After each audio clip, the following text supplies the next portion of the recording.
Hello, gamer. Welcome. How are you doing today?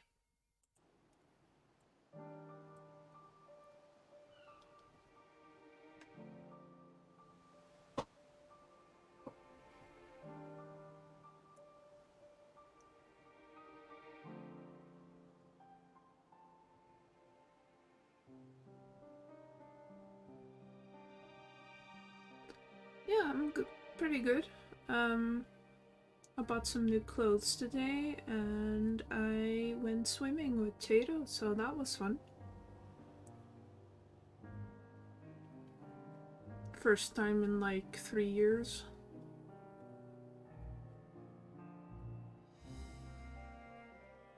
Yeah. I enjoyed being a crocodile or a fish.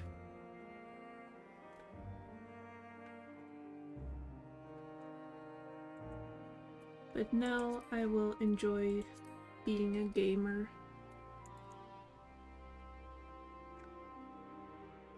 Let's switch over to the live screen. Oh, I just realized my sound is way too low for the game. It needs to be all the way up here. There we go. That's much better. Yeah! Definitely. I love that. I'm gonna steal that. Hey, Cream, what are you doing out? I don't need you for this. Thank you, though.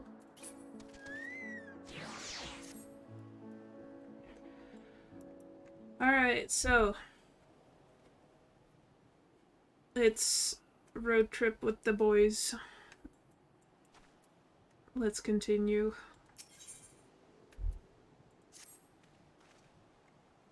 Right, let us split up and make inquiries in town. Toache, the pier is yours. Once we have learned what we can, we regroup by the Aetherite. Off-putting, though the mere sight of it may be.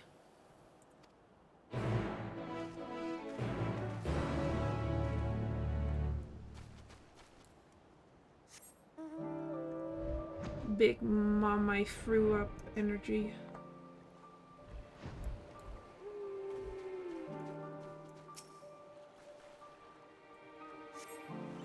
The crate is laden with fruits, but they are on the verge of spoiling, as if they have been left too long.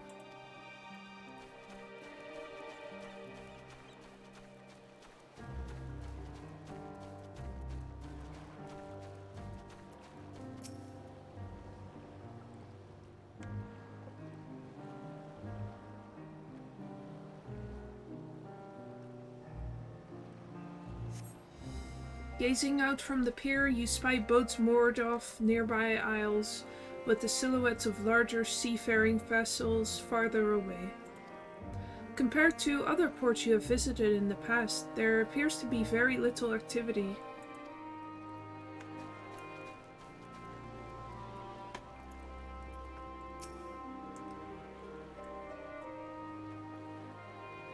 What am I doing? Oh, recording my sales. Still do it daily out of habit, though I don't know why I bother. Hardly sell anything these days. Business has never been this terrible, but I suppose things could be even worse. I could have a consortium to keep afloat, like Kalzal.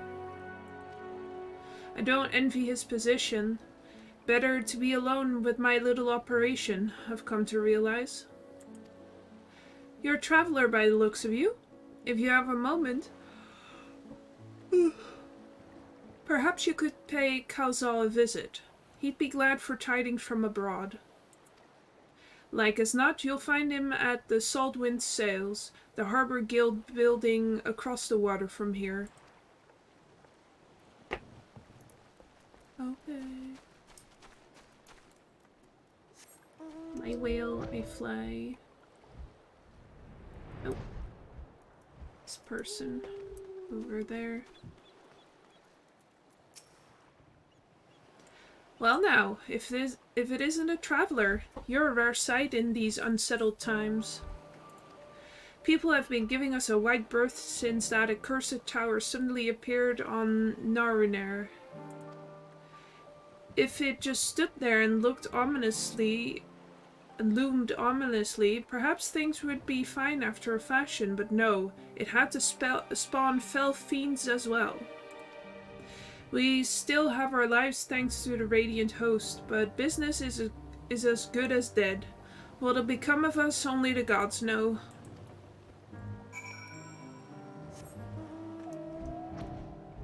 It's foggy. Hello, sir.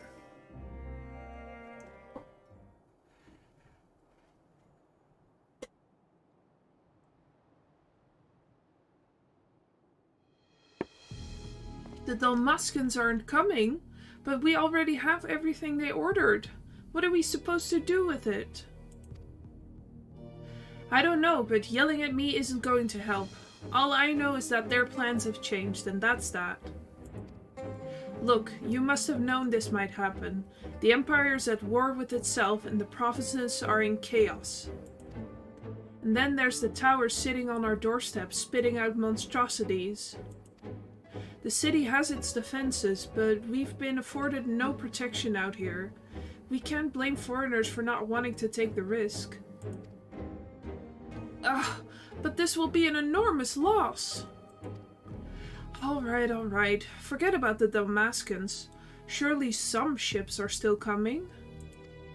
We have fresh produce, handicrafts, medicines, all the perennial Hannish favorites. Our consortium works closely with merchants and artisans to supply only the finest wares. Quality is guaranteed. I know all these things, Kalzal, I do. Which is why I regret to say I have nothing for you. All voyages have been cancelled or indefinitely postponed. And you are? Wait, you're a foreigner, are you not? A merchant? Please tell me you're a merchant. I see. That's a shame. I'm sorry, but we're discussing important matters. If you need something, please talk to one of the others.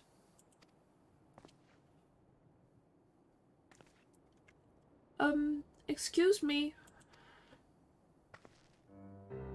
My name is Matcha, and I'm here to see Kalzal.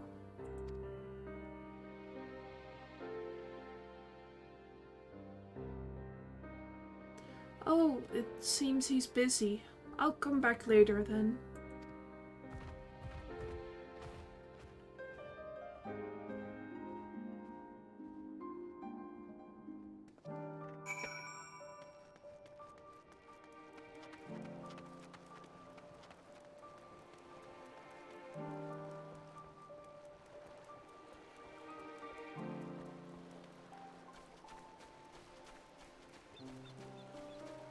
Hello, Matcha.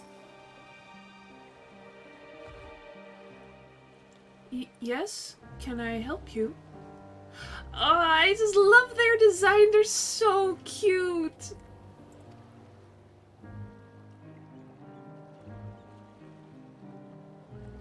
I remember seeing you back in the guild. You wanted to speak with Kalza too, did you? I'm Matja, a fisherman of Akyali, a nearby village. Hello, Kalia. Hope you're doing well.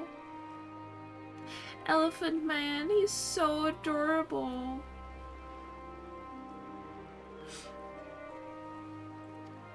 I sell my catch to Kalzal, who offers it to foreign merchants, but he hasn't bought anything for a while now.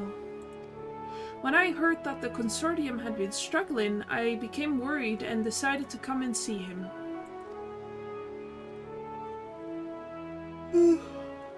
Big Jan. Just as soon as he's free anyway. He's a hard-working man and I dare not disturb him. Yes, sir. If I may ask, what is it that you do? An adventurer, you say, and you travel the world helping people. Then That must mean you're great at dealing with strangers. Please, won't you teach me to be like you?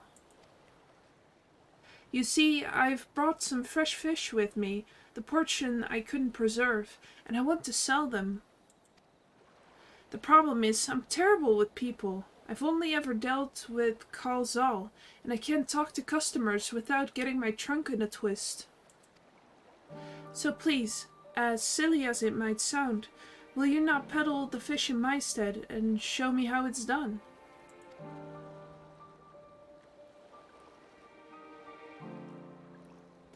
If you're willing, please let me know, and we can begin at once.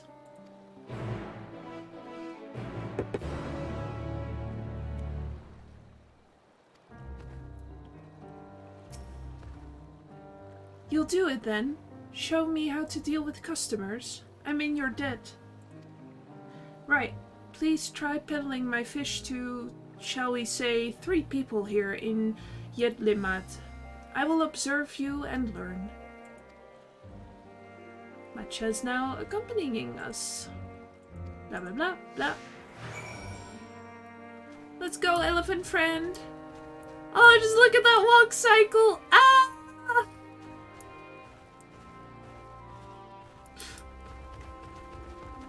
Big stumpies.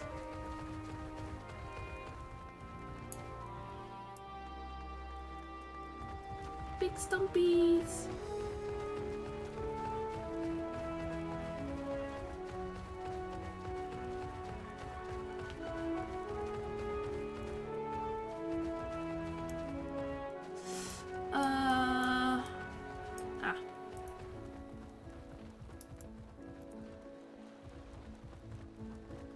Boing, boing, boing, boing, boing.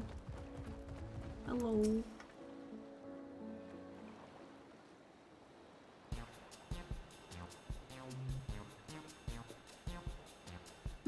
Yes?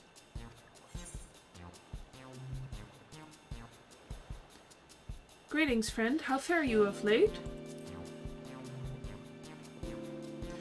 Greetings to you too. I suppose I'm well enough given the circumstance. Things have settled down somewhat, but it was utter chaos when that tower first appeared. Everyone grabbing whatever they could, trampling over each other to get to the city. Many remain here for now, but I could not stay away. Many remain there for now, but I could not stay away. Had to come back, continue with my life, such as it is. Whether or not it was the right choice, only time will tell. There's no place like home, but don't do anything dangerous, eh? Oh, trust me, I don't. I make sure to keep well clear of the tower, and when more monsters emerge from it, I heed the Radiant's host instructions. I hope they deal with it soon so we can get back to our normal lives. To the days when you could earn as much as you gave and tuck into a meal satisfied with the good that you did good work. Speaking of meals, why not have some fresh fish today?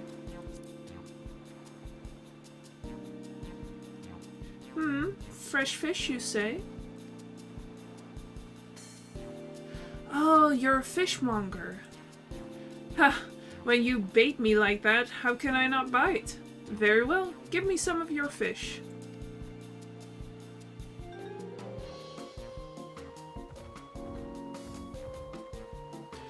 Thank you for your custom. The catch of the day is Shallow's cod, delectable stewed in coconut milk or baked with a sprinkle of salt. You succeed in making a sale. This is the true Final Fantasy experience, I'm just letting you know. Doing a fish selling minigame. I love you, Matcha, you're my friend.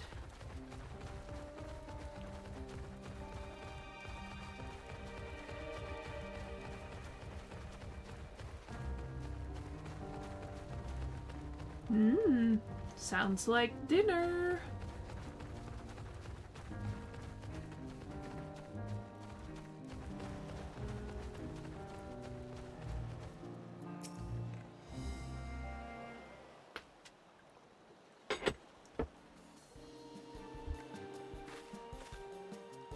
A hawker, are you? Do you sell fruit by chance? If so, I want to buy some ambra. Let's say a dozen. They don't need to be export quality. What do you need so many ambra for? Why, for eating, of course. It may seem like a lot, but of late I go through that much in no time at all. I'm a stock taker by trade, but with no vessels coming these days, the wares are beginning to pile up. By the same token, nothing is coming in from overseas, but not a day goes by that someone doesn't come asking when the next shipment is arriving for this and that and this and that. All of it wears me down, and I find myself feeling constantly hungry. Are you sure you're actually hungry? You know, when I think on it, I'm not so sure. Rather than hungry, perhaps I've been feeling unfulfilled, and I try to fill the void by gorging on food I like.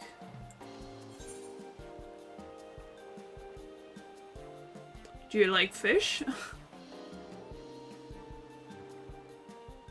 Fish? I do like fish, as a matter of fact. Why do you ask? Oh, so you're a fishmonger. Apologies for the misunderstanding. Seeing as you're here, do you happen to have acciali sardine? They're perfect in a spicy soup.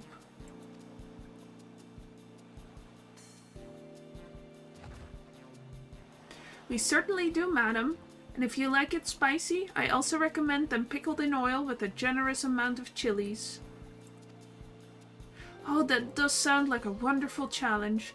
I didn't have fish in mind at first, but I dare say I'll enjoy these. Thank you. Woo!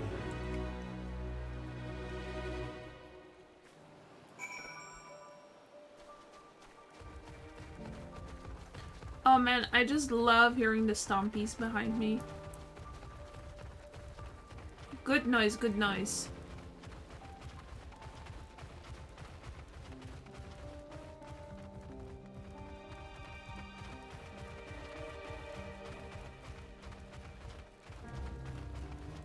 I need a 10-hour video that is just matcha walking behind you ASMR. I would fall asleep in no time. It's good that you're watching this in the morning, that we didn't do this before, because this is just... Yeah, exactly. Exactly. Just a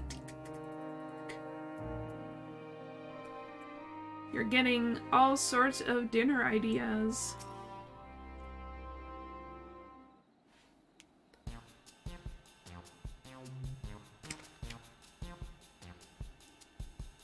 What is it? If you don't mind, I'm rather busy. Oh god, it's my stomach. Ugh. Aether sickness? No, nothing so unusual. In my hurry to get back to work, I just ate a little too quickly. You should take it easier. Eat more slowly and savor your food. Would that I could, but I can't afford to be idle. Like as not, circumstances will surely get worse before they get better. Yeah, that's a recipe for not having a good day. And so I'm working as hard as I can while I still can. The better to be prepared. How do you intend to prepare? By stockpiling supplies.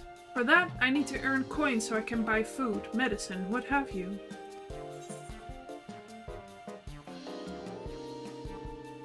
Do you have anything suitable, matcha?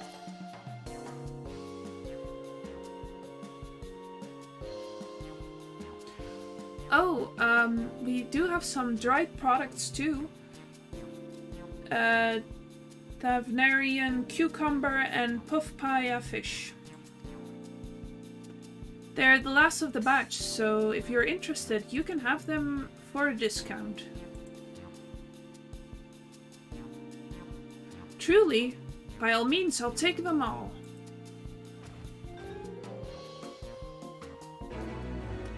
We did it. Haha, you remember what I told you earlier, that I preserve what I catch, which serves to show the importance of being attentive. Thank you so much for your demonstration. It was truly a truly eye-opening experience. Come, let us return to the pier.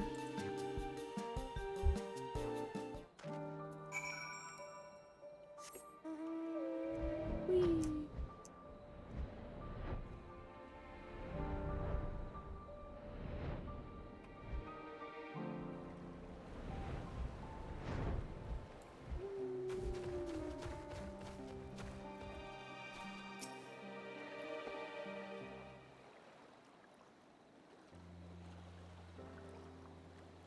Thank you so much for showing me how to talk to customers. You managed to sell to everyone you approached. Any merchant in Razanhan would be envious of your success. Watching you at work was truly inspiring.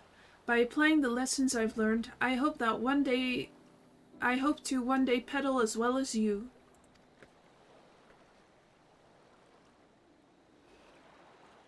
Still, there is only so much I can do alone. I hope that things will return to normal for Kalzal soon. I thought I heard a familiar voice, and who should it be but Matcha?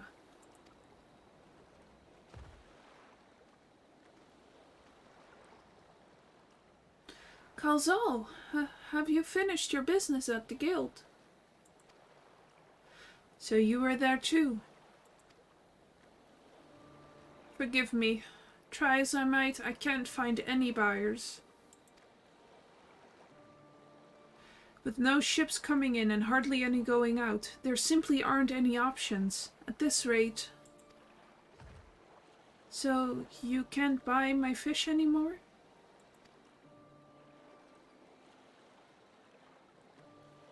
I'm sorry, Matcha. I truly am. But for now, you must peddle your own goods. But by myself, I can't.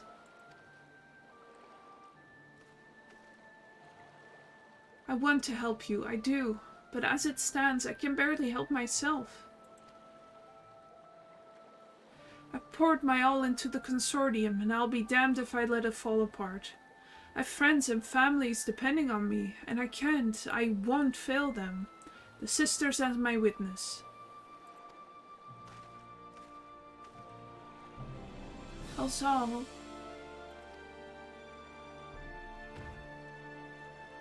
not to worry. Using what I've learned from you, I'm sure I'll manage somehow. Well, I had best return to my village. My thanks again, and please take care on the road. Bye, friend. He's so sweet. I love him so much.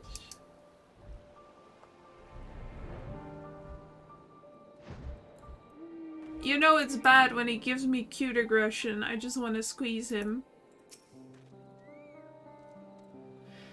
I see you've been busy. Managed to learn a tidbit or two, I trust.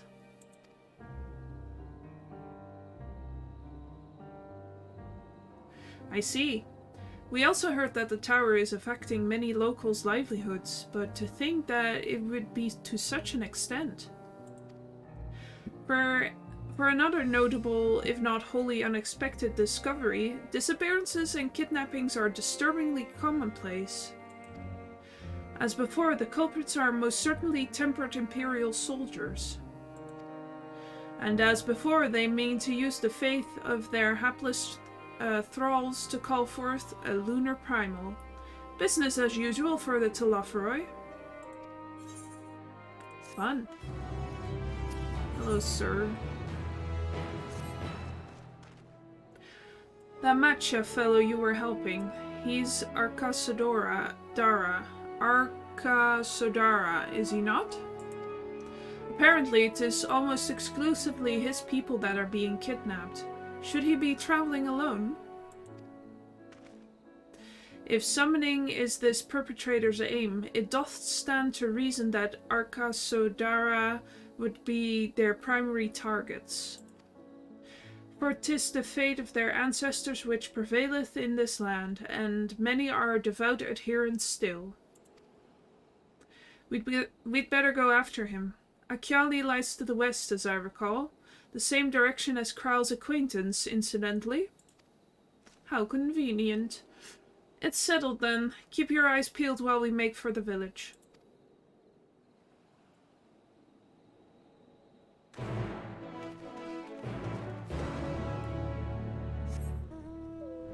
Dwashe's fourth-wheeling it.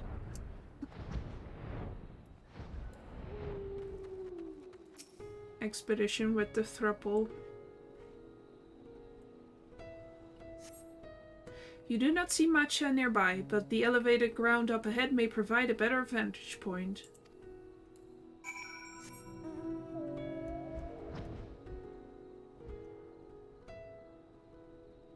Whee!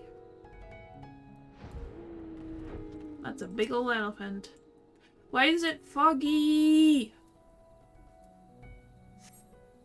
You do not see matcha from here either.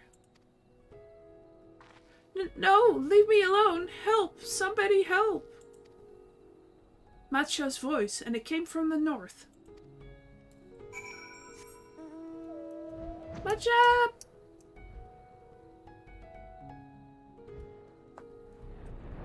My friend. Hey, you guys, fuck off. Bitches.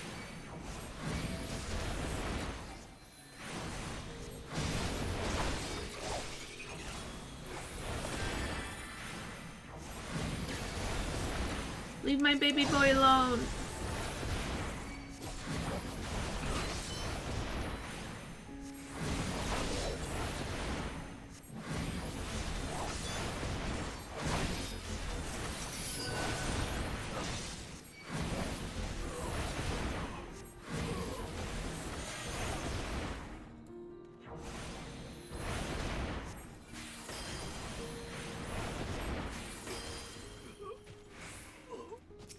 Hello.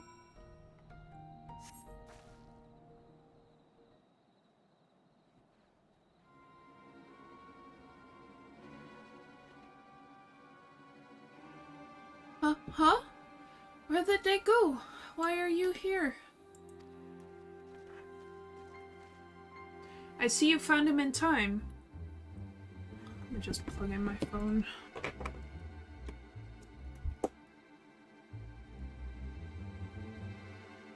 You and your friends came to look for me.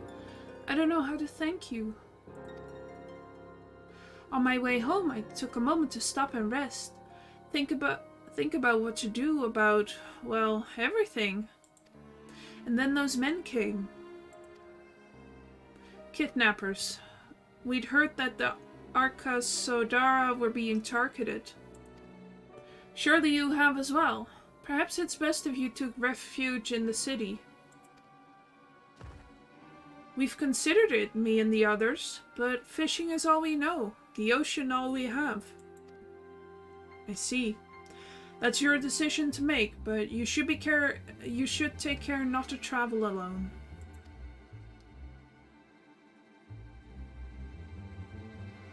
A question, if I may.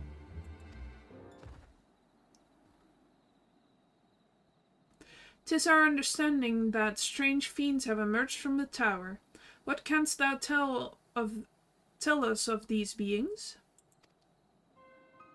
Not much, I'm afraid. I have no idea what they are. But I've heard that some bear an unsettling resemblance to our divinities.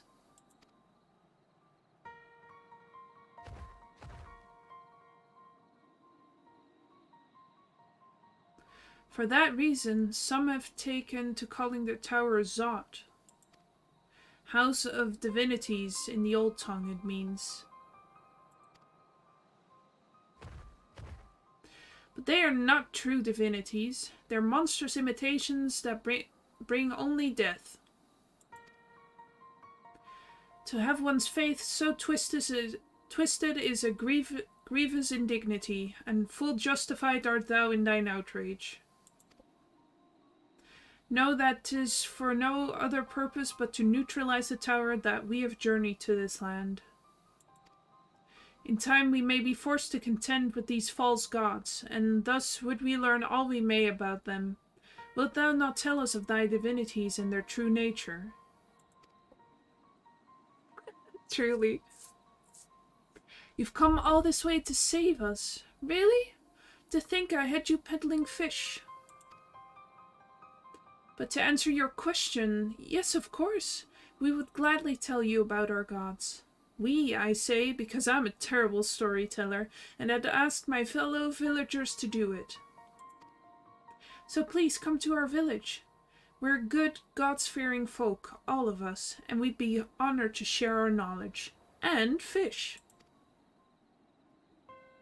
What sayest thou? Shall we pay a visit to Akyali?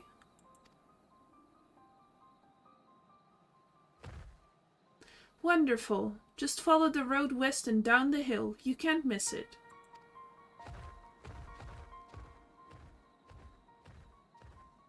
Better follow him, though. So, 'tis the simulacra of Thavenarian gods that are being summoned. If any doubt existed before, there can be none now. The kidnapped Hanish are imprisoned in the tower. I pray that we will be able to save them. Though indeed, saving them will mean confronting their false gods, like as not. Aye, as you said, we do well to study their religious traditions. To Akyali.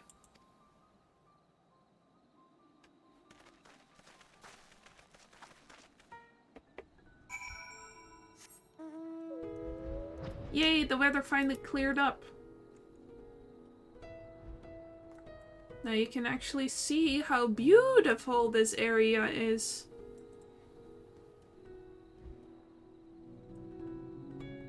I don't think they're actual, like, real-life gods, not with, like... I don't know, I think there are characters from previous games.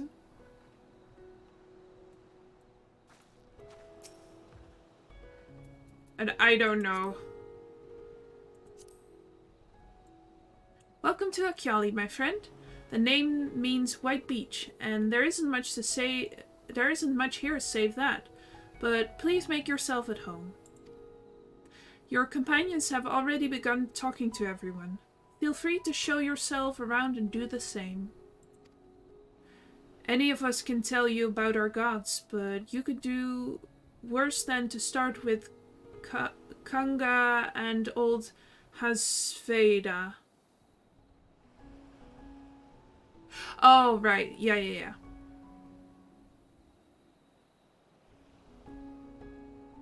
Sure. From what I remember, but I did play through this in, like, a feral frenzy. From what I remember, I think it's fine. So.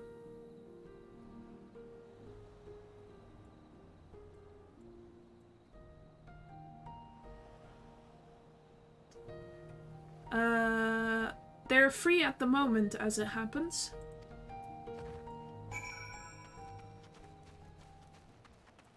Hello, Kanga. You wish to know about our gods? What a curious visitor you are. Most want fish. In any case, I'm happy to oblige. Now, I don't know how it is whence you hail, but our isle is home to many gods. They can be divided into two groups: the Manusha, beings of wisdom who assume the forms of men, and the Murga, beings of might who assume the form of beasts. Together they are divinities, their forms and personalities many and varied. Some are kind and gentle, others stern and temperamental, just like we mortals can be. All are possessed of great insight and experience, and by heeding their teachings, we strive to be better people and live better lives.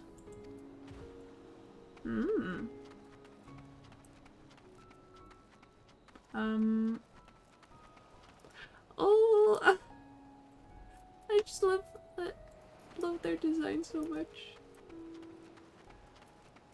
Oh, we're gonna encounter a character in a couple of quests that's also just the best. Interested in learning about our gods, you say? Ha, that's what I like to hear. Prick up your ears then and listen. In ancient times, the Manusha and the Murga, deities who look like men and beasts respectively, were locked in conflict. Eventually, seeking the wisdom of the Manusha, the Murga cast aside their own heads and took up those of their foes. Likewise, the Manusha coveted the might of the Murga, and so they too resolved to trade heads. Thus were born new gods possessed of both might and wisdom, and they ushered in an age of harmony between the two factions. From then on, as a sign of their esteem for one another, the Manusha have worn animal faces, and the Murga the limbs of men. Interesting.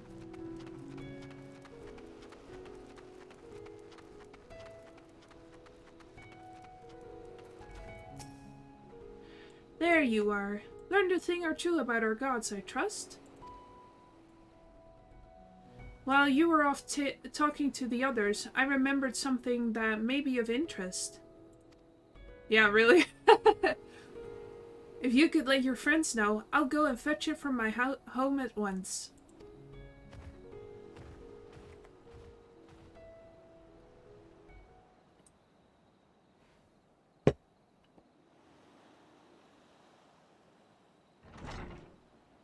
Information gathering.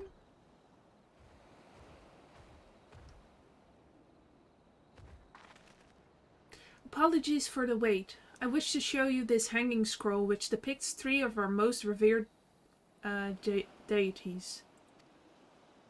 By all means, we should like to see it.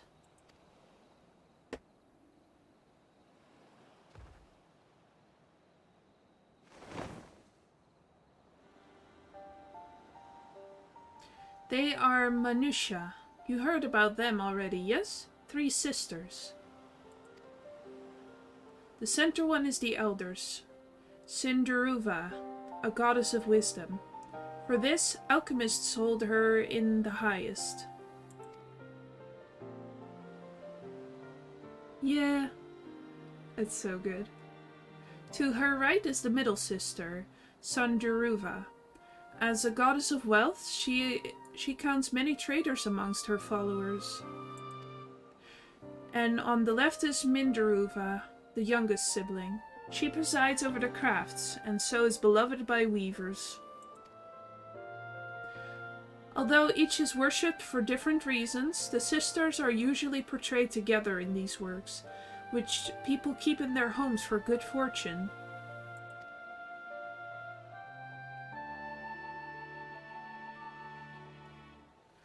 In like fashion to the Manusha, the deities of Eorzea preside over myriad aspects of life. And what of the Murga, if I may ask?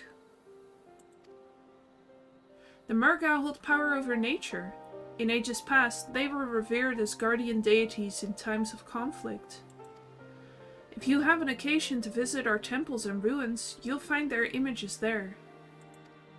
Among them is a god who possesses a Gaia's head, and he is venerated as the progenitor of the Arca Sodara. And then there are dragons. They occupy a special place in our history. You worship dragons too? Keep it in your pants. It's said that an ancestor of the Sartrap, that's the ruler of Ratzahan, forged a covenant with a dragon divinity in ancient times. This divinity has since acted as the guardian deity of the Sartrap. Legend holds that if ever the Sartrap is in need, his dragon ally will fly to his aid. Dragon ally? You claim to be a terrible storyteller, but nothing could be further from the truth. The passion you bear for your faith is plain to hear. I'm confident that the information you've given us will serve us well in our efforts to deal with the tower. That's very kind of you to say. Thank you. I will pray for your success. Right, I believe it's time we sought out Kryl's acquaintance.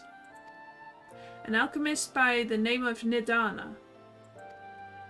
According to Kryl's notes, we're to find her at a place called the Great Work, further north along the coast.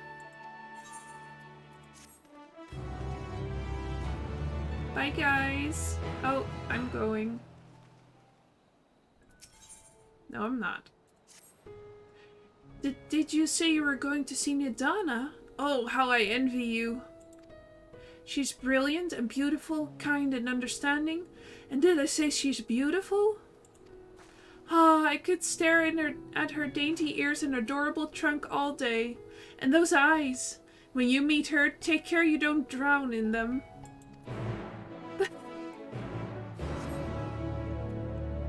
Okay, Matcha.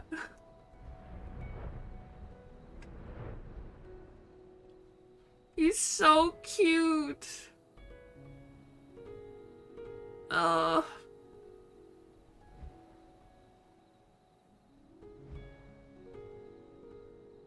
Simp, simp, simp, but in a cute way.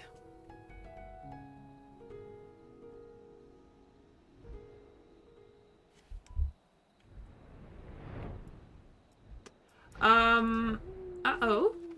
Hello? Guys? Wake up!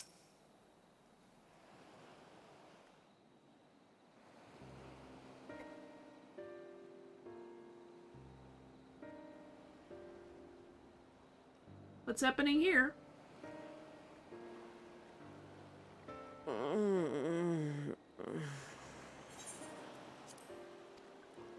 What happened here?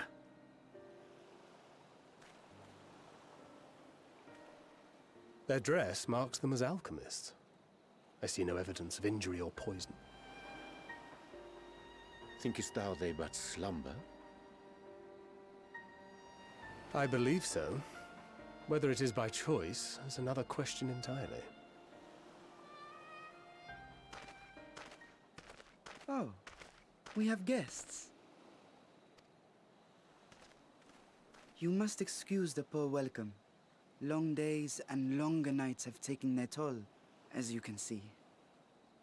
Baby boy?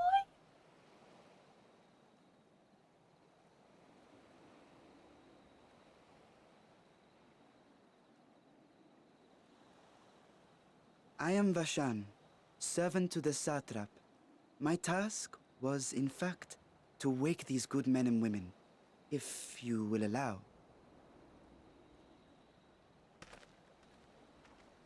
Oh, look at him, he's so small. People of the great work, I come bearing new scales. Scales? We have new scales?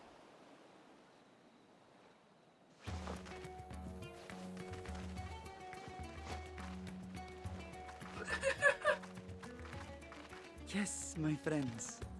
Gather round. I have them right here.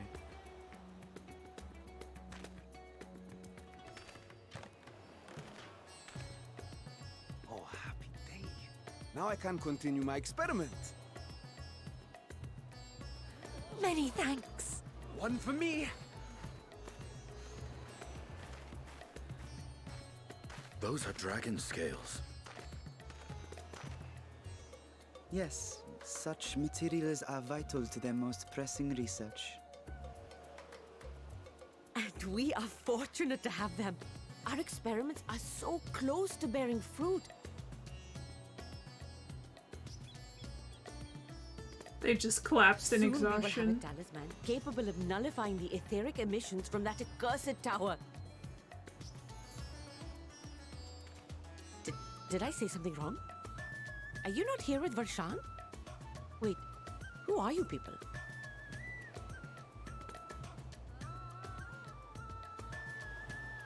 Of course! You're the one Kryl sent. The warrior of light we've been waiting for. Ah, this is a day of celebration. Praise be to Cinderova! The winds have shifted. I feel it. The end to our toil is near. I feel it too. My head hasn't been this clear in days. Tell me, how did you acquire those scales? Curious that it concerns you so. But worry not. They were freely given by the dragon with whom our satrap has forged a lawful pact.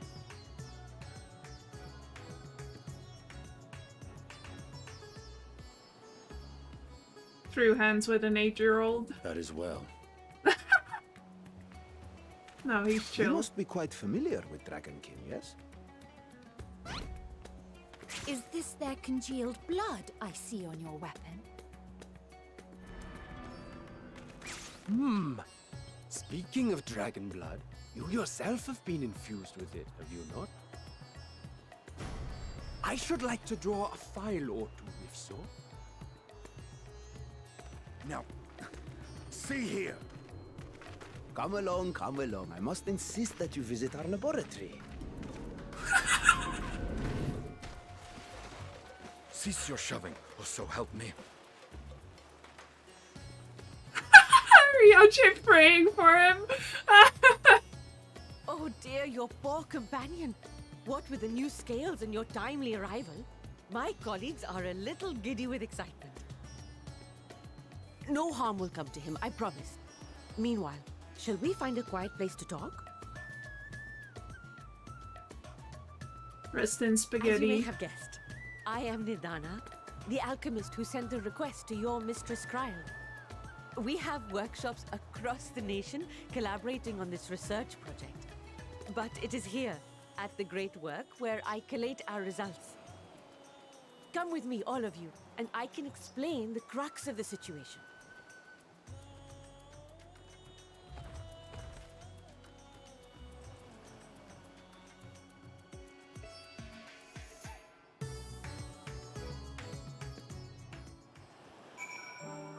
Estinian's worst fear, having to talk to people.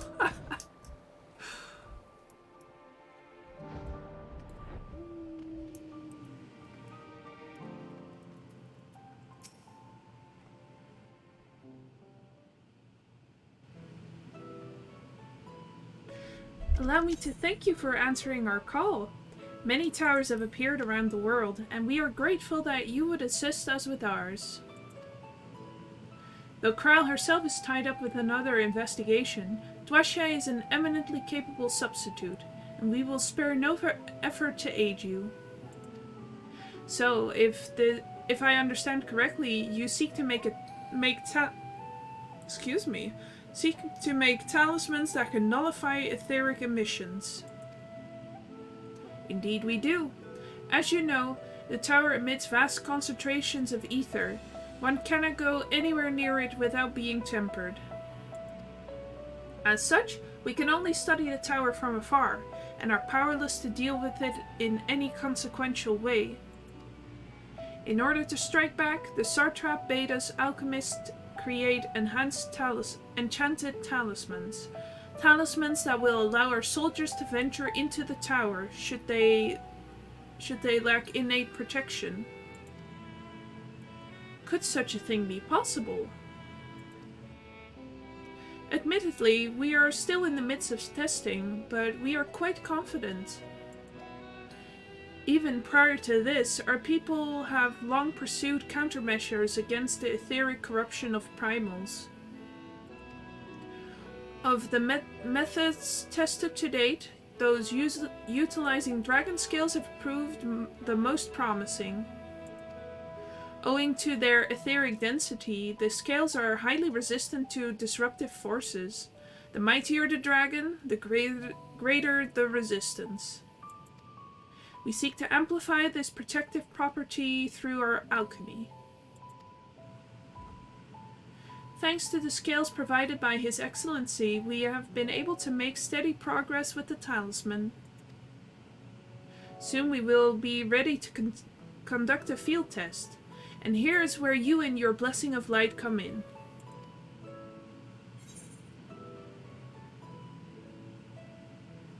Whatever it is, just leave it to me.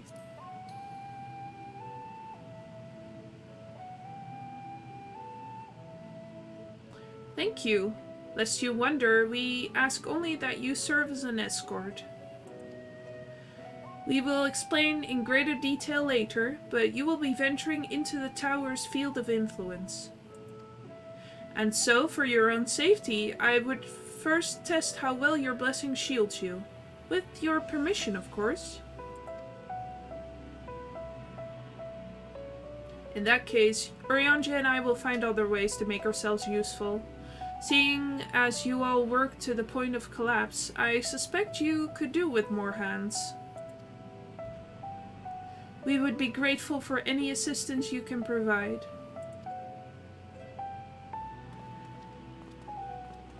Oh, just look at her. If you are ready, then let us put your blessing to the proof. If you exit the great work and turn south, there will be a hill to the right. I will meet you at the top after seeing to some preparations.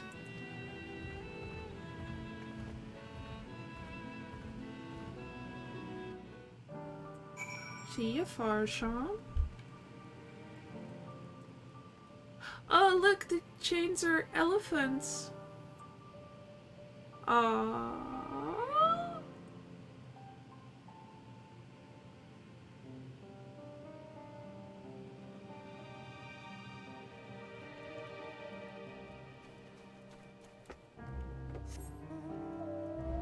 This whole area just makes me scream and cry and squeal.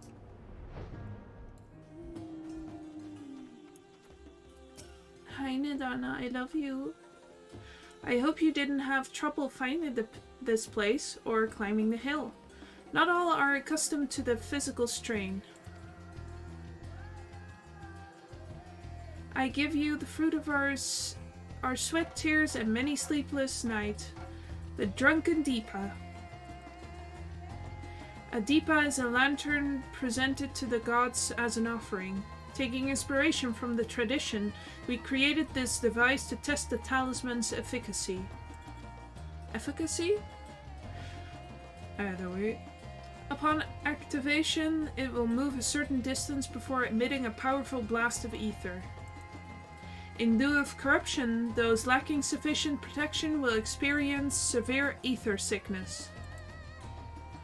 For your test, you will be exposed 4 times. That should be enough to ascertain your blessing's protective capability. Please begin whenever you're ready. I shall observe from a safe distance. Commencing etheric exposure testing. Repeat. Commencing etheric exposure testing. Retreat to a safe distance if you are not the subject. I'm gonna follow it and not fall behind. Boing, boing, boing, boing, boing. Look at it go!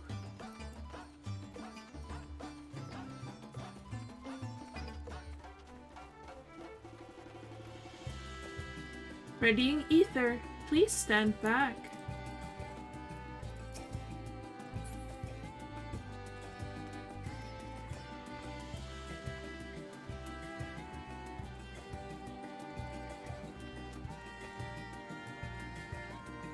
I have to stand back. Ready to discharge. Warning, discharging ether. You are struck by a powerful blast of ether, but suffer no ill effects. Subject has no irrepressible urge to empty their stomach. Confirmed. Resuming test. Please follow. Yeah, that just happens to you. I mean, the only reason that we're not getting ether sick now is because the Blessing of Light prevents the corruption of ether. But if you actually like rip your body apart and then put it back together, that'll do it to you. Warning, discharging ether. You are struck by another powerful blast of ether, but suffer no ill effects.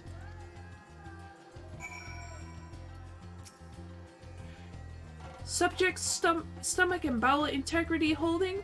Confirmed. Resuming tests. Please follow.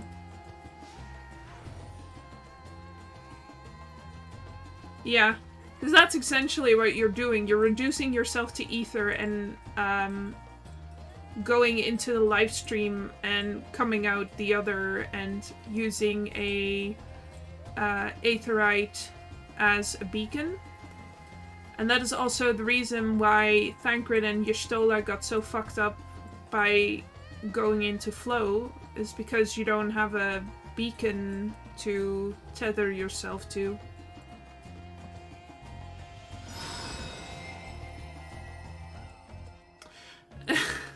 I don't know what that, I don't know what the lore on that is. I'm sorry to say. You are struck by yet another powerful blast of ether, but suffer no ill effects. The Blessing of Light appears to be keeping you safe from harm. Subject fortitude rated. Impressive. No irregularities. Confirmed. Resuming test. Please follow and brace for final discharge. I'm sure there's a reason to it. Oh wait, I think it says, wasn't it discussed in the Shadowbringers patches that, like, whatever you consider to be yours is, like, your property, like, goes with you? I don't know. You are struck by the strongest blast of ether yet, but survive completely unscathed. Etheric exposure testing concluded.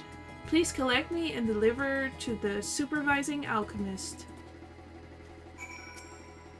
Congratulations on retaining your composure and your humors.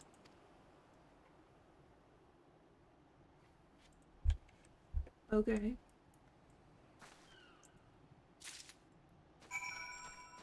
Nadana! Ah, you've returned, and not on your knees. A promising sign. But come, let me take the Deepa off your hands. Here you go. Thank you. I shall replenish its ether for when we test the talisman. So, no dizziness or nausea or anything of the sort? You're feeling perfectly fine? Yup. Then the strength of your blessing is beyond doubt. There's no risk that the tower will corrupt your ether. With this, we can request your aid for the task ahead with easy hearts. Yay! You are a capable warrior too, are you not? Would you be amenable to assisting me with another errand? You see, our talismans requires the use of a special ink, but we have exhausted our stores of a key ingredient for it, spiritweed. The herb grows not far from here, and I would like to go and harvest some. With the recent spate of kidnappings, however, we Arkasodara travel alone at our peril. Will you not come with me as my escort? I would compensate you for your troubles, of course. Smoke so hard you see into the ethereal plane. I mean, you're dead. Without further ado, let us head to Kajaya's footsteps. It is situated on the road which runs east of the Great Work. Oh my god, you're gonna be like Bo in that one live show of Critical Role when she gets true seeing from Caduceus.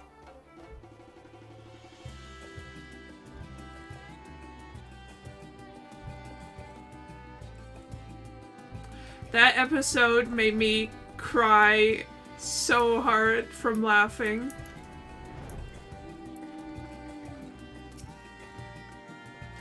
I may simply be imagining it, but I feel as though we're being followed. Look out, Doche! What? Hey. Target found. Eat shit.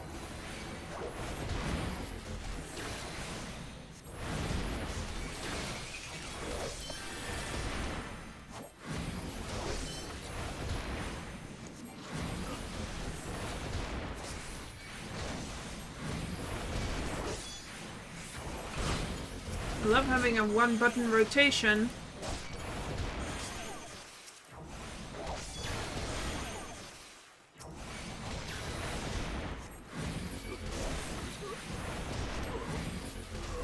There we go. Madonna! Gods, but that gave me a fright. To think that the moment I ventured outside the safety of the work. Thank the sisters I asked you to come with me. You are all right, I hope. Good, good. Let us continue on then.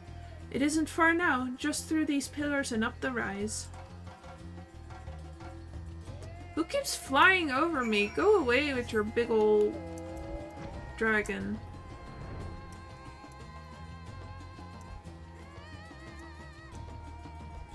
I hate fog.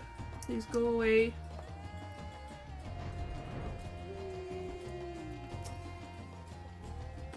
And here we are, Kajaya's footsteps.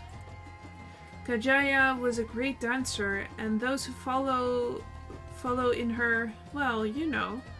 They come to this place to train and dedicate their dance to their ancestors. A happy benefit of this is that spirit wheat grows here in abundance. I will set about harvesting at once, if you would be so good as to stand guard. The kidnappers aren't like to return soon, but better safe than sorry.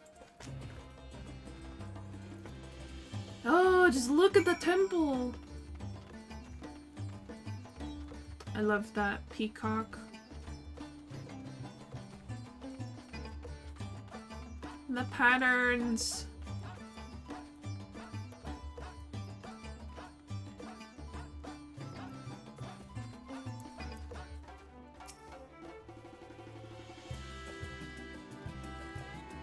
I love you.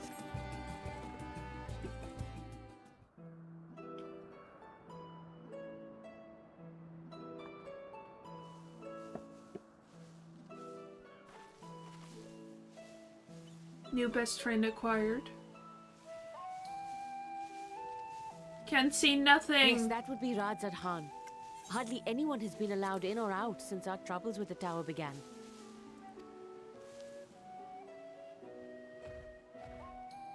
The faithful citizens huddle inside the city walls, and commerce has all but ground to a standstill. I pity the satrap, the trials he must be facing.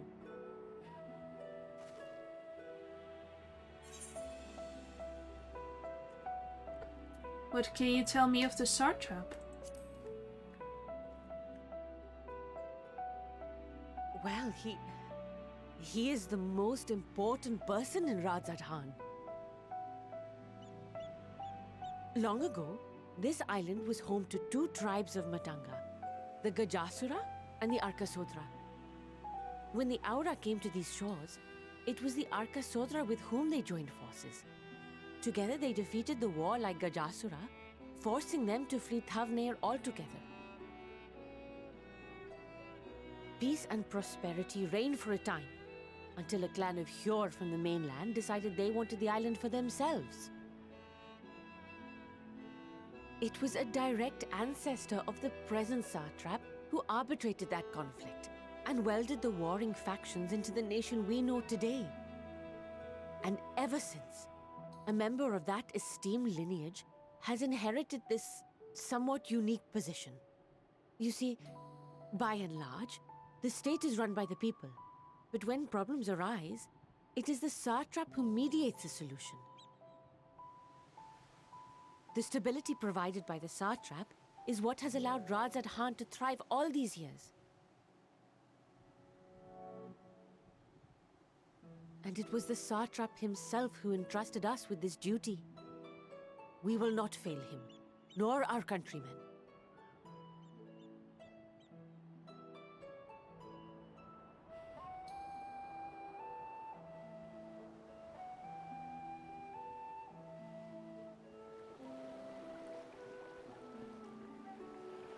What is the delay with the vessel? I told you I need to adjust those ratios.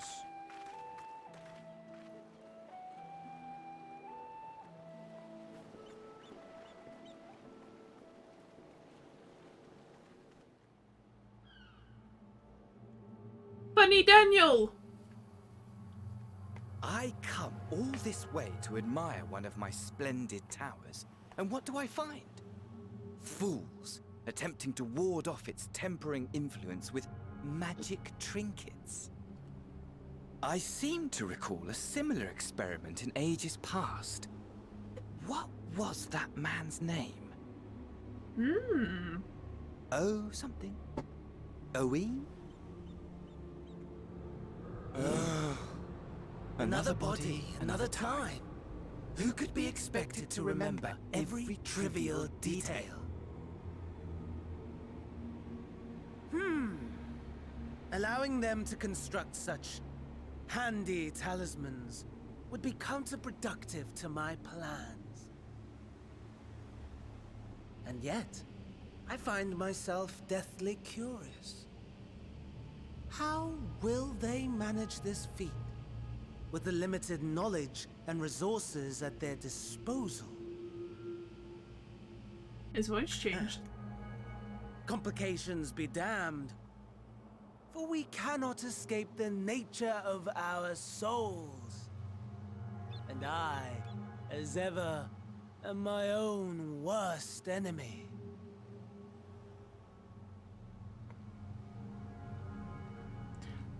If you recall, the person that did in the elegant person that did the anti-tempering experiments was called Owen.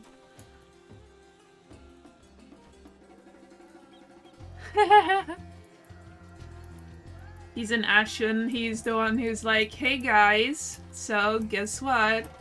I'm gonna kill all of you and then myself. How about that? Not even over a puppy. He just wants to do it.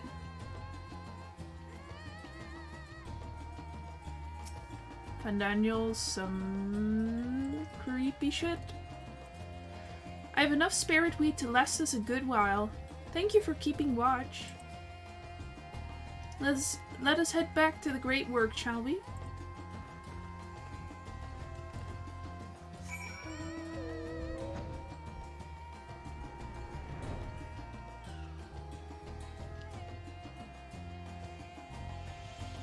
Love me a good unhinged villain.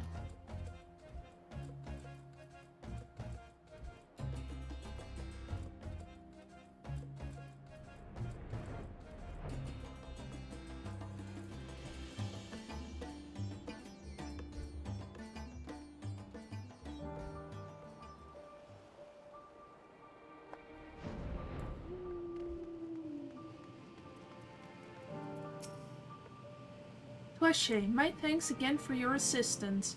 With your help, we're that little bit closer to completing our talisman.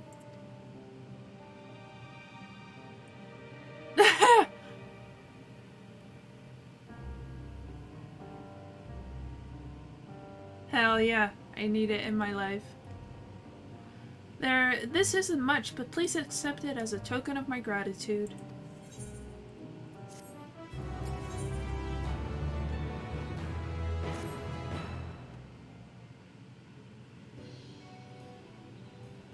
If you will excuse me, I shall return to my work on the talisman.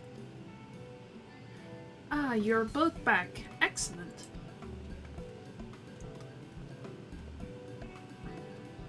I have a message for you, Mistress Nadana. It would seem the stores of Giant Skull are running low. What? But when I last looked, there was still plenty.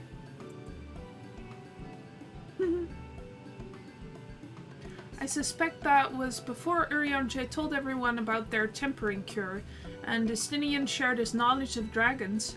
Your peers have since been inspired to fashion a number of new talisman prototypes. I see. Well, if it leads to new possibilities, then far be it for me to complain. But we will need to replenish our stores. I should be happy to tend to this if you like. As much as I appreciate the offer, my dear boy, I can't in good conscience send you out there alone while kidnappers are at large. I'll keep him safe. Dwashe, loath though I am to press another task on you so soon, might I ask you to fetch the Giant Skull? In case you're not familiar, Giant Skull is a type of ore found on the island.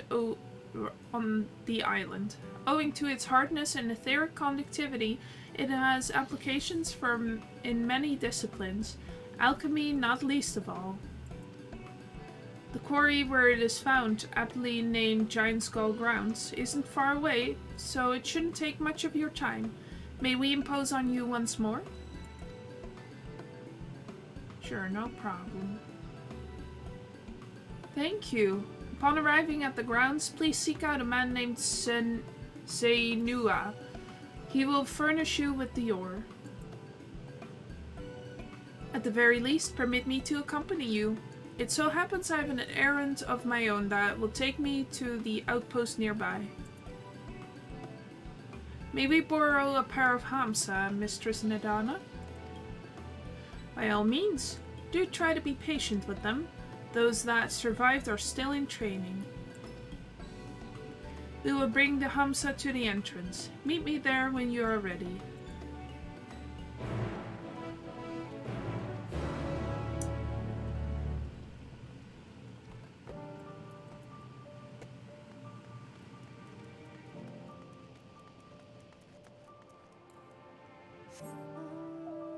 God, I just know we're gonna have to leave here after this quest line is over, and then we're gonna have to do the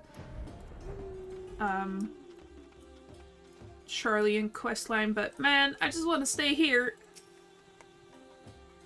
Look at the birds! Here are our Hamsa, Dwashe. If the creatures look familiar, it is because they are close kin to your Eorzean dodos. Hamsa have long been kept as livestock in Thavnir, and many a hatchery may be found here. Alas, the largest of these was recently raised by monsters from the tower. On account of said hatchery being situated near the tower, the Radiant host repurposed its remnants as an outpost. That is where my errand takes me, and your own destination is but a stone's throw away. If you have no objections, let us first make for the outpost. We set forth at your word. Let's go. You are ready? Then let us depart. You need only ride and relax. My bird and I will take the lead for yours to follow. Yay! Look how awkward! Let us be off. If you haven't ridden dodos before, be warned that they have a wobbling gait.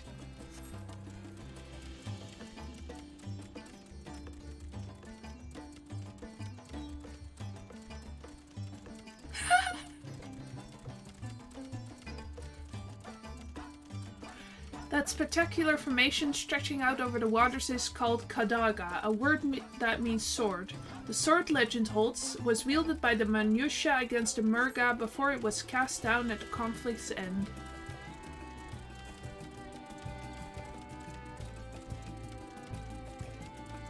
To the left and requiring no introduction is the tower. As you can see, it straddles a small isle.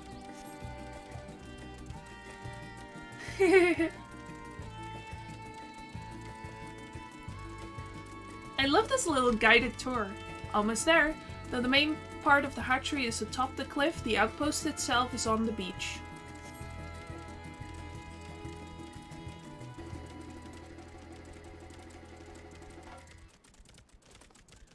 Lovely, lovely.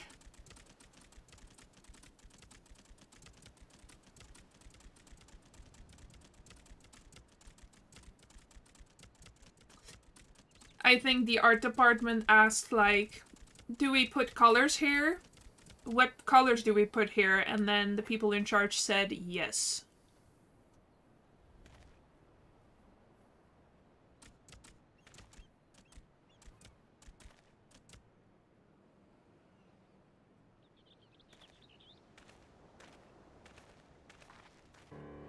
And here we are. Manned by the Radiant Host, this outpost is our first line of defense against the tower.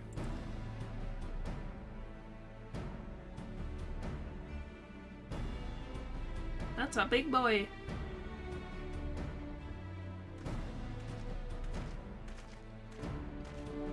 Well, well, who should it be but young Varshan, on an errand for the Sartrap? I am. His Excellency bade me come to collect your report. He also wished to express his heartfelt gratitude to the brave men and women of the Radiant Host for their unflagging dedication. We simply do our duty, but we are honored to receive His Excellency's regard. And yet, for his boundless benevolence, his treatment of one so young could be regarded as callous. Though we have enjoyed relative peace and calm these past few days, this remains the front line of battle. No place for children. Your predecessor too often traveled alone. It's been, what, 2 years now since you took over? I wonder how the fellow is faring. Like those before him, he went on to represent the Sartrap in foreign lands. Wherever he may now be, I am certain he is well. As for myself, I assure you that all I do of my own volition, and gladly. I pray you do not think ill of his Excellency. Certainly not, lad. Whatever happens, my faith in the Sartrap is unwavering. But I still worry for you. We would be overcome with sadness if something were to befall you, for you are as a little brother to us all. Take care, do you hear? I will, Nabdeen. Thank you. And who might this be? Not Hanish by the looks of her. Permit me to introduce Dwashe Mumafeu of the Eorzean contingent, come to assist in the making of the talisman. From Eorzea, you say? Towers have appeared over there too, yes? Tell me, what is the situation like? Fucked. May I suggest that you exchange information with our soldiers? Both parties would stand to learn something of value, I believe. An excellent idea. Given the unprecedented nature of the threats, some of ours are understandably anxious. We would be glad for any tidings you can share. You two, bring Farshan the latest report and answer any questions he may have.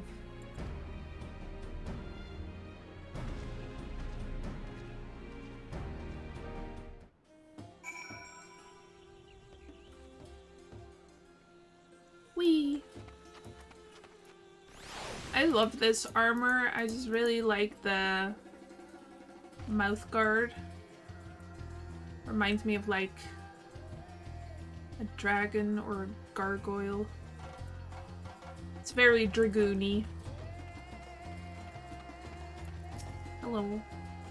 Ah, I've heard about you. The visitor from Eorzea. Is there anything you can tell us about the Telophroi? Yeah. We know that they're the ones behind the tower, and that they've declared war on the whole world. But why are they doing this? What is it they want? This we don't understand. What? They want to die and take everyone with them? What madness is this? Well, you can bet that we won't let those bastards have their way. We'll fight them with everything we have, like our Eorzean and Far Eastern brothers.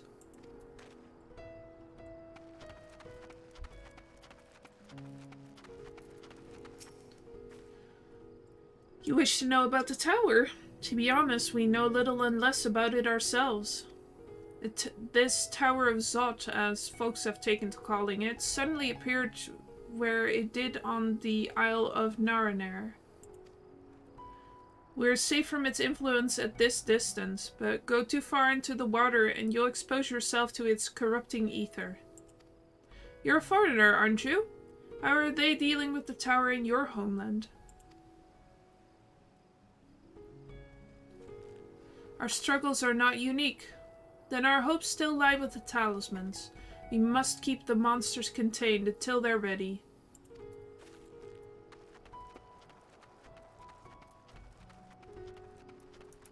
Let me just check this. Look, he has a tail guard. That's adorable. Keep your tail safe. Yeah, fair enough. It's probably affecting his balance, right? His tail. It occurs to me I have yet to properly introduce our company. We are the Radiant Host, a military order under the Satrap's command. Our duty is to preserve peace in the land, be it patrolling the streets or dealing with heretofore unknown threats such as now. We train hard and admit only capable warriors to our ranks. Even so, we struggle to contend with the fiends from the tower. Though we succeeded in striking them down on the 2 occasions they came in force, we had to pay a heavy price. What of the towers in Eorzea? Do they likewise spawn monsters? So it's much the same everywhere. With every nation struggling, we cannot expect calls for outside aid to be answered. Well, we're here. So don't be too down on yourself. Finished speaking with the soldiers, have you? I hope it was an enlightening experience. Let's not invent words. I hope it was as enlightening for you as it was for them. As a neutral nation and trading hub both, Radzathan ordinarily receives a steady stream of news from abroad. Alas, this stream dried up when trading vessels stopped coming. Thank you. Amidst the dearth of information, everyone will have been grateful for your account. But come, you had best see to your original errand, as mine will keep me here a while longer. However, I'm afraid I cannot guide you the rest of the way. Worry not, the path is straightforward. You need but follow the road east. Upon the Hamsa, you will arrive before you know it. Brief though it was, I enjoyed our time together. Till we meet again. Hello, Hamza. Let's go. Whee. Can I fly on it? Yes, I can fly on it! Whee!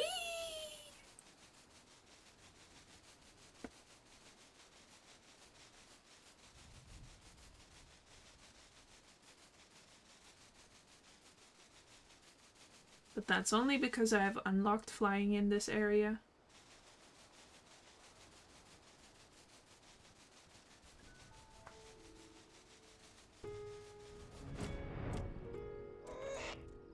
No sooner do you arrive at your destination than the Hamsa dashes off. Okay, bye.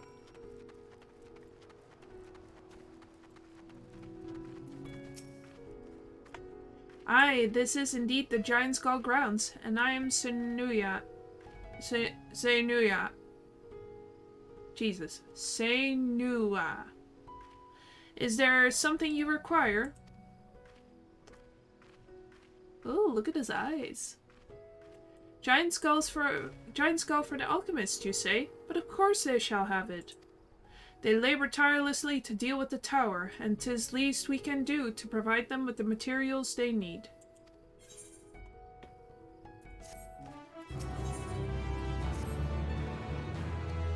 Here you are, a sack of the purest giant's gall. We always set some aside for our alchemist friends. Full metal alchemist. When you deliver it, let the good folk of the great work know that we're grateful for their efforts. If they need more, they need but ask. Full metal alchemist.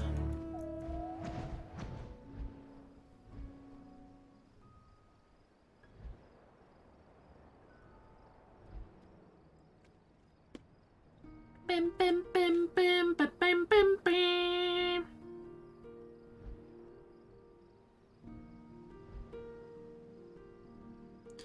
Do do do do do do do do do do do do.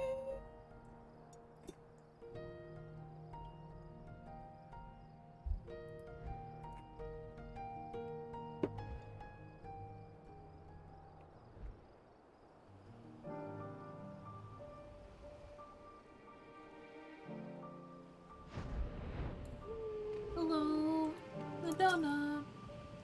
Welcome back to Ashe. There, I hope you have the giant skull. Here you go. There's steam engines in my ear. Oh my, such fine specimens. Thank you so much for bringing these.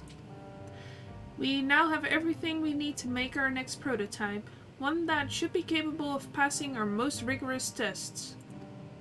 When it is ready, it will be time for the true tests, so please take your ease while you can.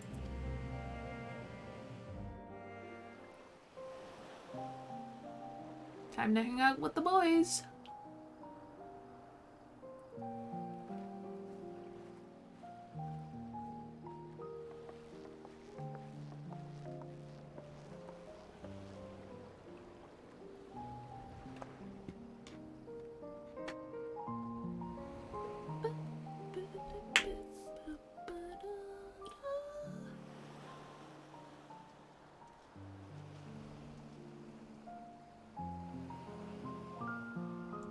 Have a little look-see at the beach. I see our taskmasters have allowed you a moment's respite as well.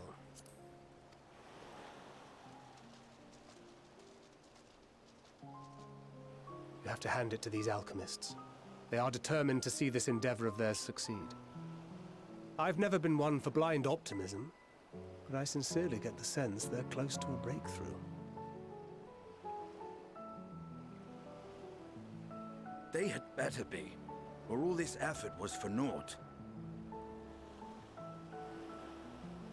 The peoples of Eorzea, of the Far East, of Thavner, children of this star united in common cause against a dire threat. Yet ere they succumbed to suicidal madness, were not the Telophoroi born of her body as were we? They who cling to life and the promise of the morrow's dawn, against they who desire death and an ending of their own orchestration.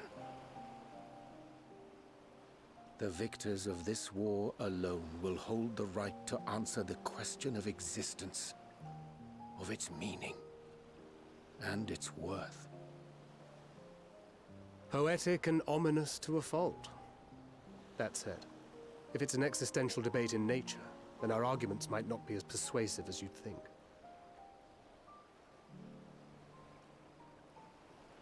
Fandaniel wants to die and take everyone with him in an orgy of pain and suffering. An utterly vile and unforgivable idea. And yet, when spat upon by fate and wailing in the deepest pit of despair, who among us can say they have not entertained similar thoughts? Hey, Thancred, are you okay?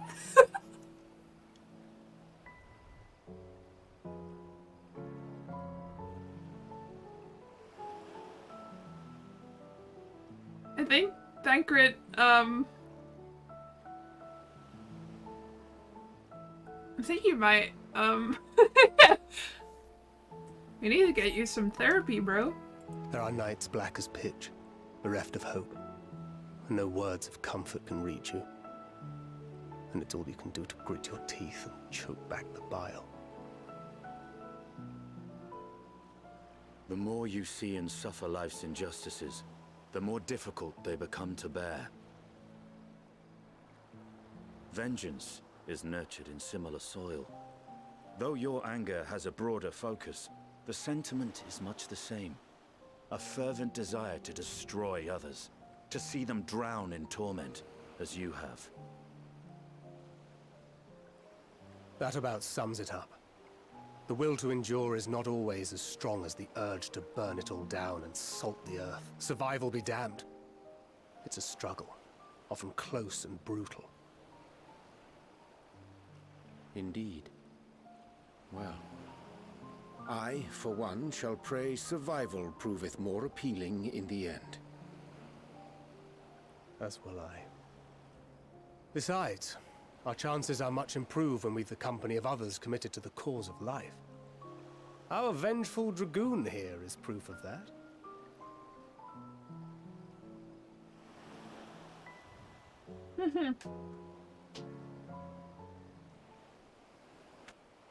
Hey, man.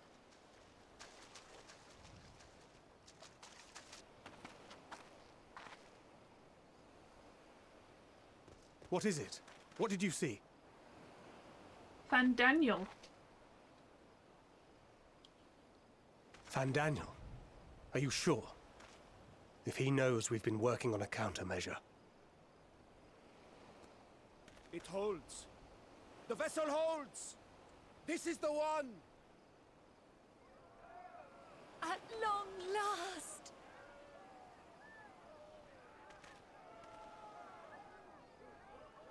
Not much to do about it now.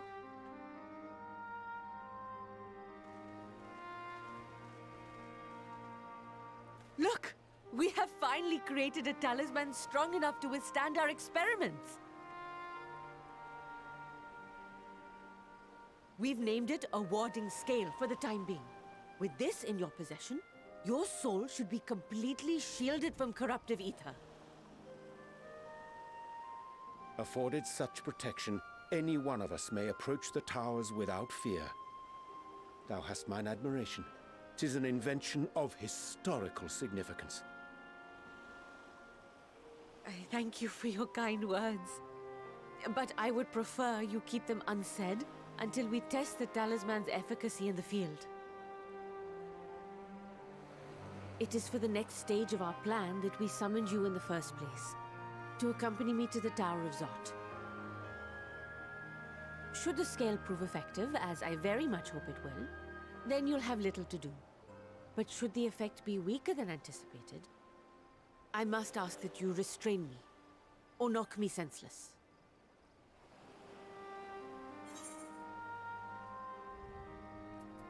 What the fuck is this answer? Let's hope it doesn't come to that. You needn't ask. I would never want to hit her. She's too adorable. Either way, we are fortunate to have you with us. Nidana, are you certain you wish to do this?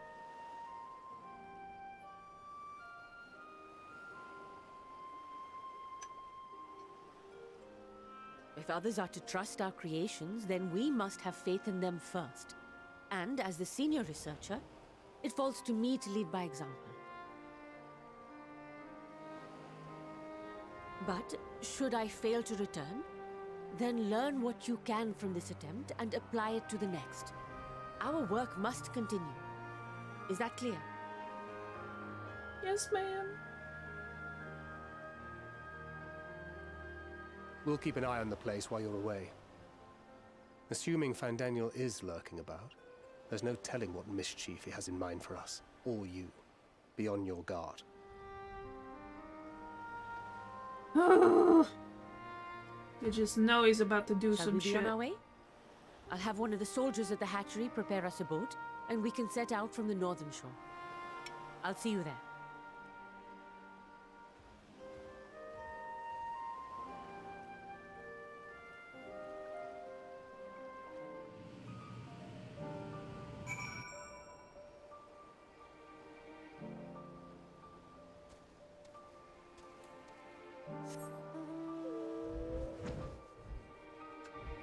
By the way, Final Fantasy XIV kind of has no canonical, like, time that it takes.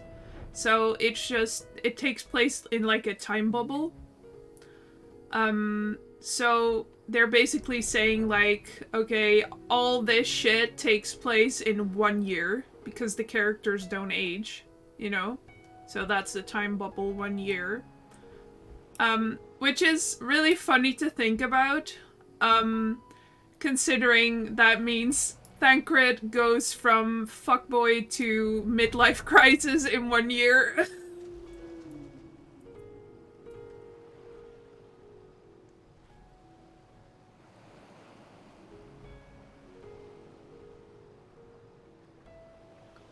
He needs help.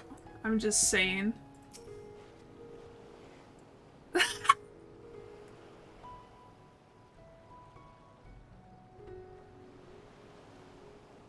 Aw, man.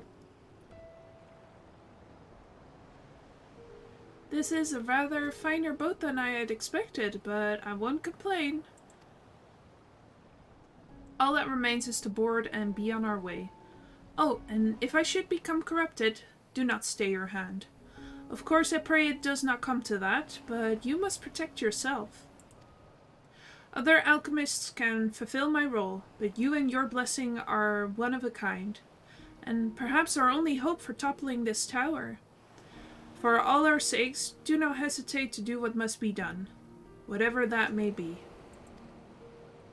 Well, the longer I draw this out, the more nervous I become. Let's be off. Okay. Are we going to regurt this? No regrets.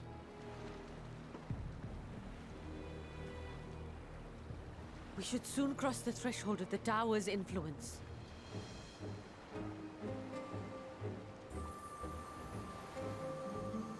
Any moment now.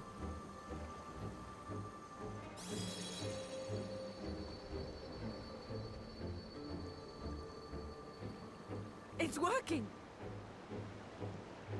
And you are still yourself? Then I'd like to see how it fares closer to the tower if we could.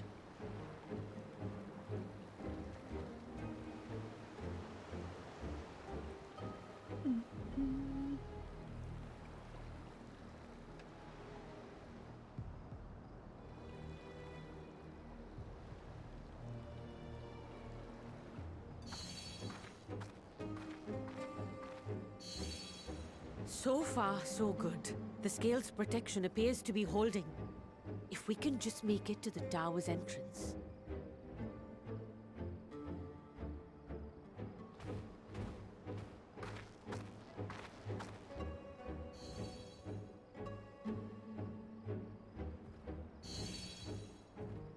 A few more steps.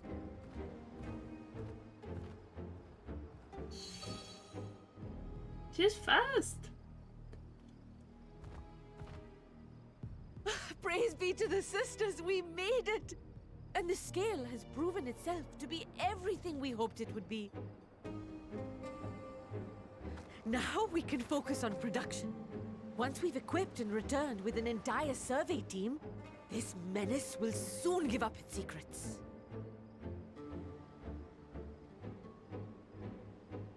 What?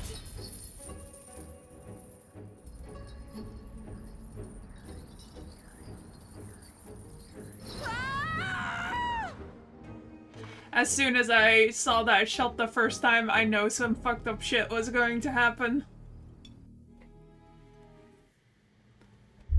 Come on now.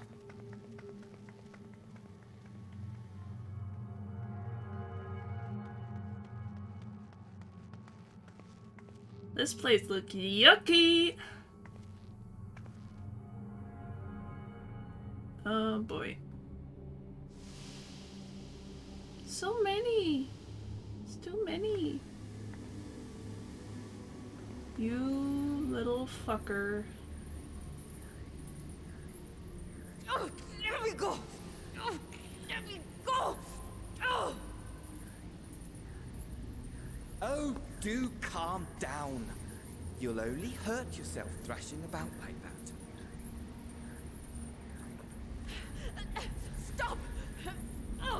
do this! Please!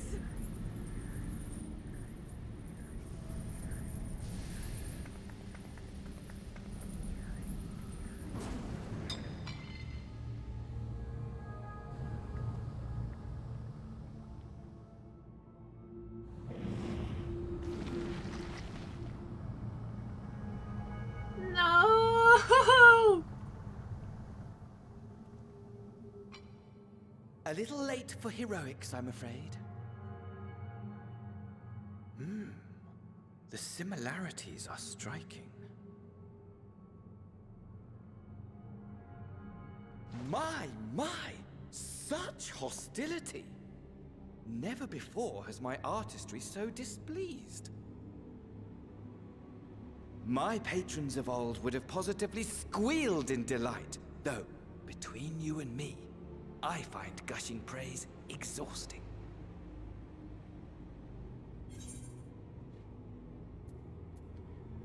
What are you talking about?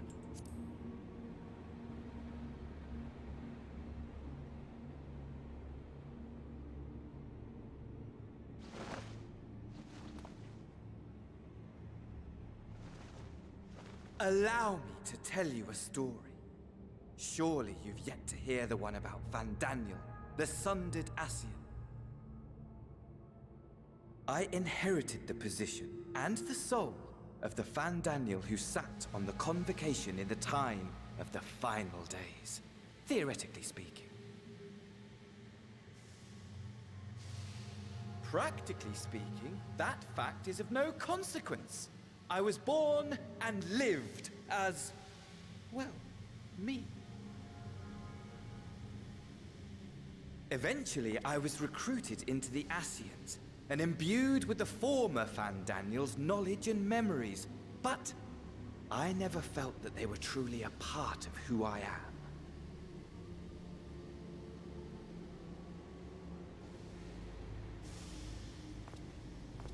am. How to explain? Perhaps if I told you who I was before my Ascian embrace, although that chapter too is a past I've long since discarded.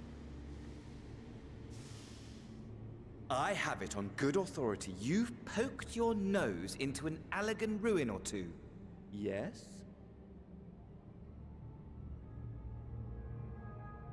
Then I expect you've heard of me.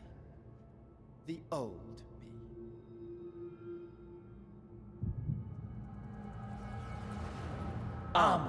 At your service. Amon.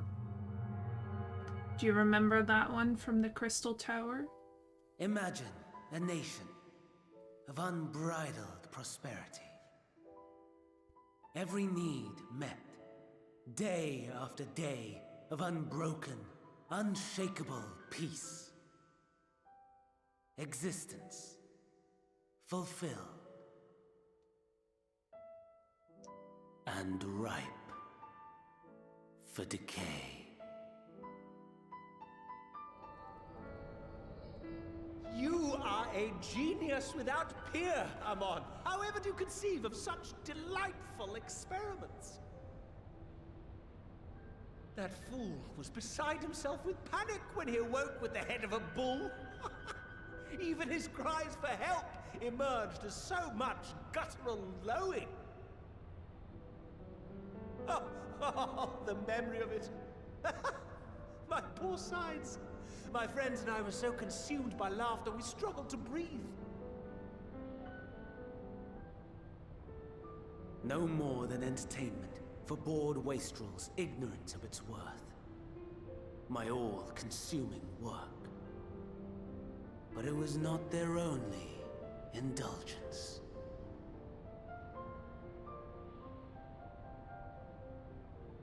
For they were ever hungry for stimulation. Slaves to the slightest hint that amusement was afoot. Our nation was ailing, but I would see the poison purged. I resurrected a legend, our first and greatest emperor.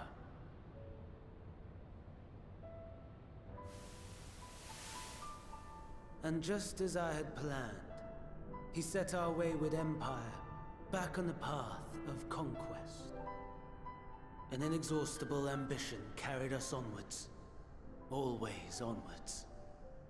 Yet, he who delivered to us such glory was not to be satisfied.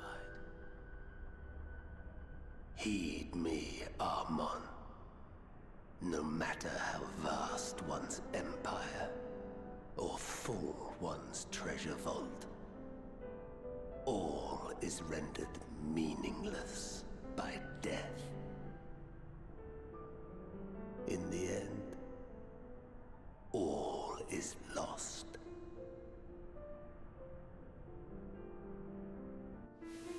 You know as well as I that the Emperor stands to lose this war, and so I have come to claim you. For while your methods leave something to be desired, we cannot deny the results of your work.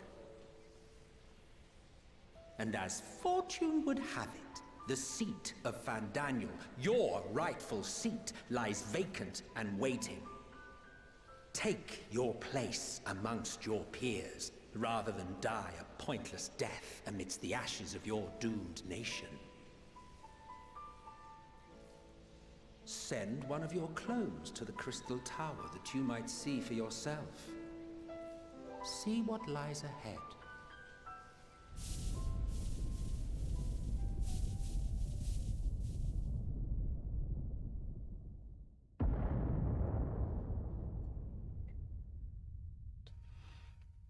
The fall of the Empire affirmed the truth. Majestic and tragic, as the Emperor foresaw. Scheme as you like, build as you will, nothing endures. What is life but a brief jaunt ending in emptiness?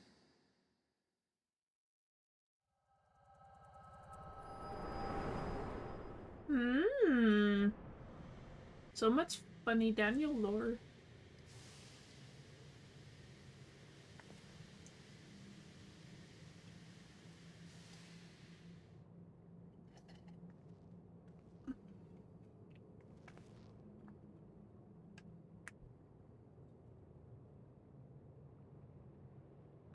So easily distracted. Why, I almost left without saying farewell. As for your friend, you needn't worry. These pawns are far more useful to me alive as fuel for the primals. Hell yeah.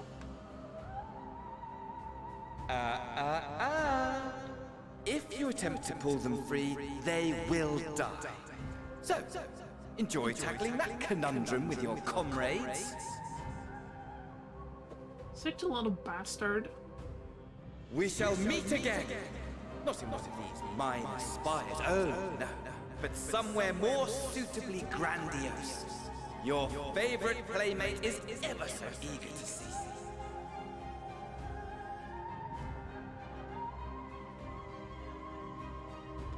But Mom, I don't want to play with Xenos. He always pulls my hair. I know, sweetie, but we agreed on this play date, so you have to go. And if he pulls your hair, that just means he likes you. Blech. But applicable in this situation, because he likes us, so he wants to fight us. I know. But you hear it all the time, don't you? Ah, you are returned. But where is Mistress Nidana? Manusha preserve! Just when we had succeeded in making the talisman. I must report this at once. Meanwhile, please return to the great work.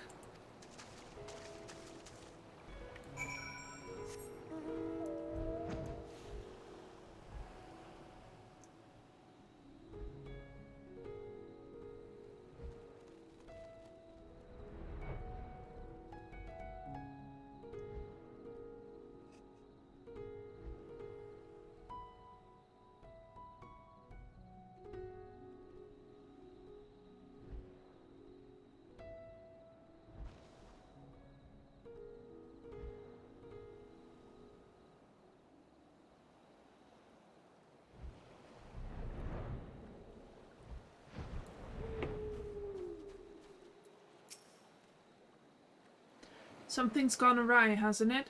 What happened? I fucked up big time.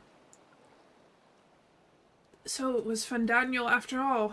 Damn that bastard. I'm sure you wanted to do more, but you were right to return here first. We must tread warily lest we endanger Nadana and the other captives. Fuck! First, we must inform everyone of the situation, Nadana's colleagues included. I'll call them together for a gathering, but I think it would be best if you were the one to explain.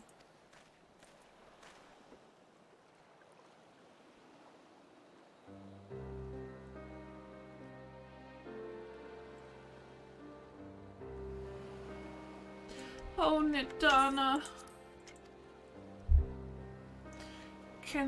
Can you answer me this? Though Nadana is trapped in the tower, she's still alive, yes?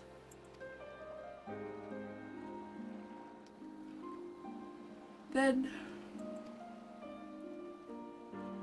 we must make wording scales, as many as we can. The prototype works perfectly. This Nadana proved at peril to herself. So let us make more scales, that she and all those who were taken might be saved.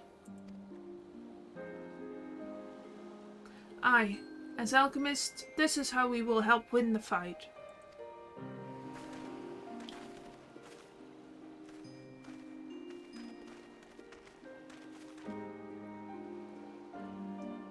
My friends, the Sartrap has been made aware of the tragedy. He offers his heartfelt condolences and reiterates his pledge to provide you with all that you require.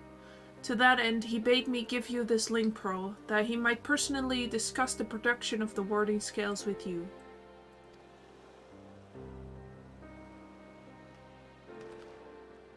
And for our Eorzean visitors, I bear an invitation. In her report, Mistress Nadana noted your vital contributions to the talisman's creation. This fact came to the Sartrap's attention, and in recognition of your deeds, he wishes to meet you. Wow, moving up in the world already here. In addition to thanking you in person, he would also discuss further avenues of collaboration. And so, if this is agreeable, will you not accompany me to Radzadhan for an audience with His Excellency?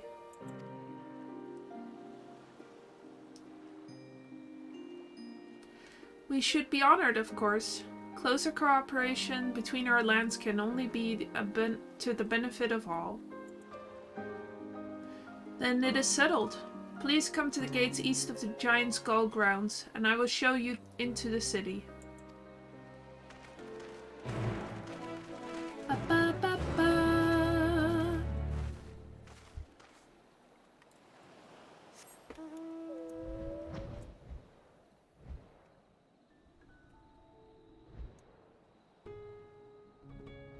I love how Elizin are 90% leg and arm. They're just so lanky.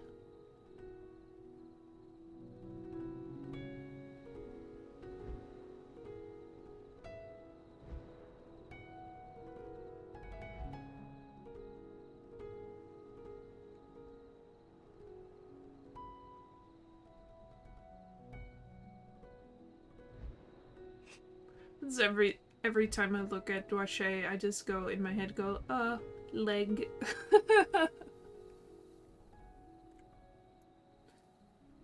Like I'm a Victorian gentleman or something. All present, then let us proceed. Owing to the threat of the tower, the city is currently in a state of high alert, and strict restrictions are in place for entry. Though you have been granted special permission, I ask that you remain close to me at all times. Yay!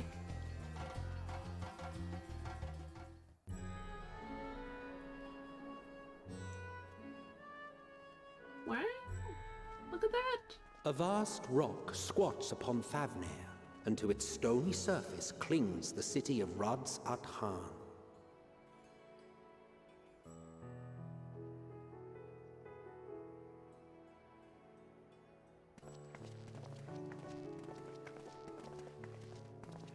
Ye who enter here are subject to the scrutiny of gods, the gate's most watchful eye.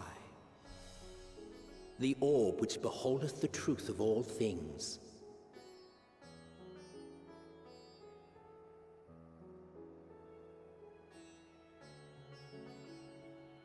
Why is it not sunny? Why is it foggy? Pass beneath its hot and piercing gaze, bearing down like a second midday sun.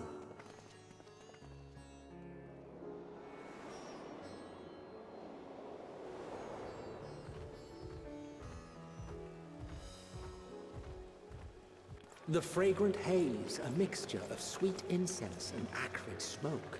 The cries of merchants mingled here with lively melodies accented by dancers' feet. Travelers seduced by vivid sound and colors were once swallowed up by patchwork streets.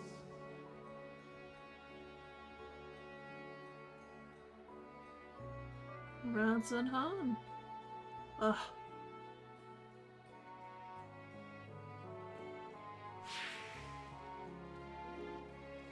But no such scenes to savor now.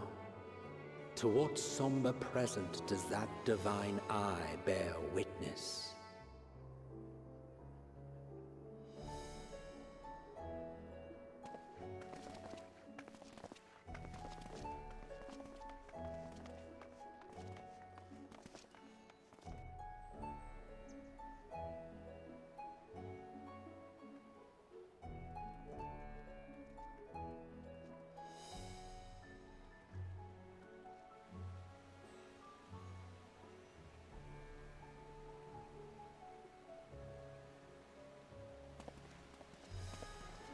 Here we are. Megadota. Beautiful! Oh, I have to press the button. Shit. Sorry. It seems a shame to bring you here directly. Under normal circumstances, it would have been my pleasure to show you the sights. And it would have been our pleasure to see them. Alas, it seems our tour of the city will have to wait. I'm afraid so. Come, we should head inside.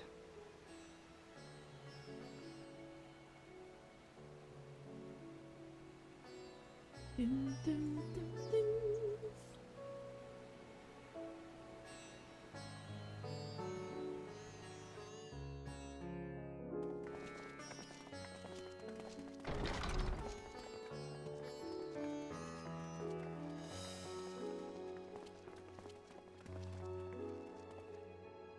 Your Excellency, may I present our honored visitors? Hello, sir. Ah, splendid. Most splendid. Allow me to introduce myself. I am Ahawan, satrap of Radzat-Han. Our alchemists tell me your assistance was invaluable in the creation of the warding scale. Such deeds ought to be recognized in person. Thus did I have young Varshan convey you here forthwith. On behalf of my people, may I express to you our sincere gratitude.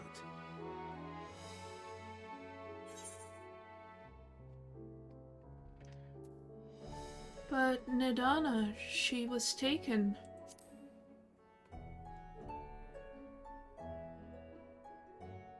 A regrettable incident indeed. Her colleagues insist that we honor her wishes and trust in the talisman, that it will be instrumental in saving Nidana and the others. I am eager to hear your opinion on the matter, so let us not stand on ceremony. Come, sit. I think not. This charade has gone on long enough. Show yourself.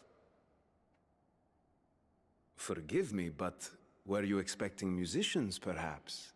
There are no performers waiting in the wings at present, but arrangements could be made if you'd prefer.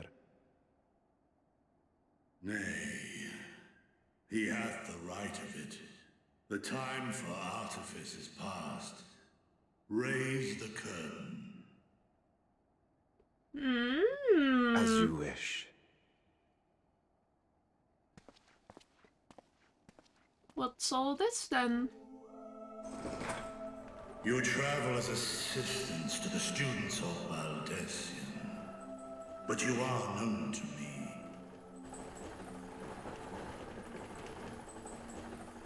Even here have we heard of the scions of the Seventh Dawn. Hello? I am Vritra, and for years uncounted hath this isle served as mine abode. Vritra, of the first brood, sibling to Hraesvelga and Nidhogg. Yep. I, mine elder brothers, of Midgard's Sorma's spawn, I was last to hatch.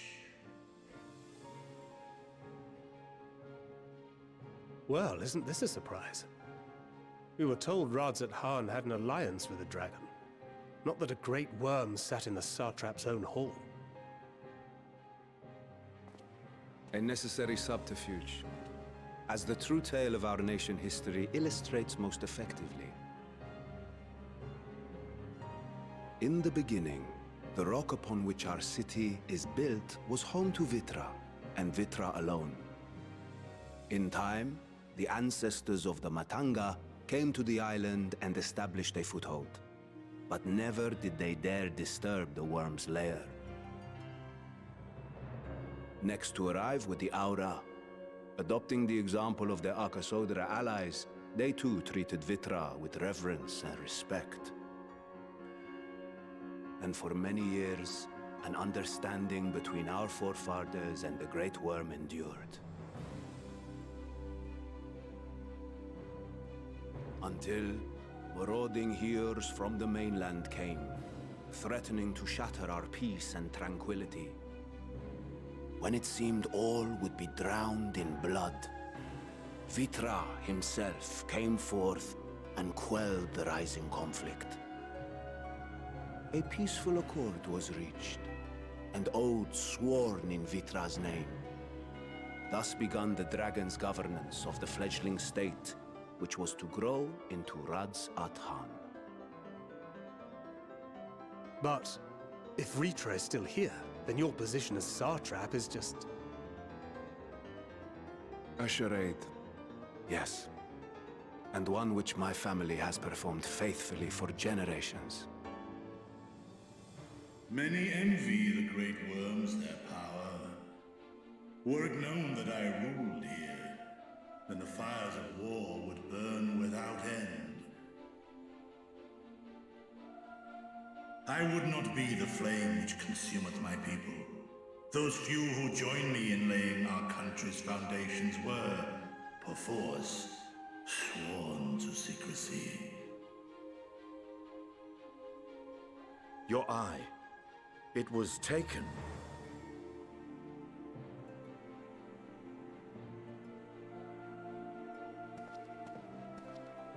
'Tis here, buried within the semblance of flesh. The body before thee is but a simulacrum, constructed by the finest artisans of Radzat-Han. With mine eye nestled within, it doth serve as an inconspicuous vessel for my will. I know, right? That would explain why I felt the presence of a dragon upon our first meeting. I am woven with words fashioned to deceive such arcane senses. Though 'twas short-lived, it seemeth thy fusion with my brother hath left thee much altered, Estinian warm blood.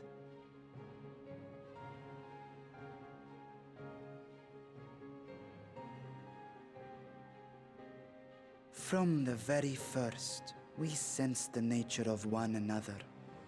Yet did neither one of us bare his fangs. That is all I need know of thee for now.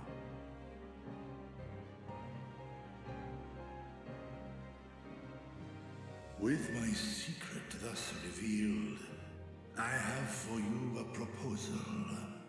Not as a worm of the first brood, but as the ruler of Rad's Adan.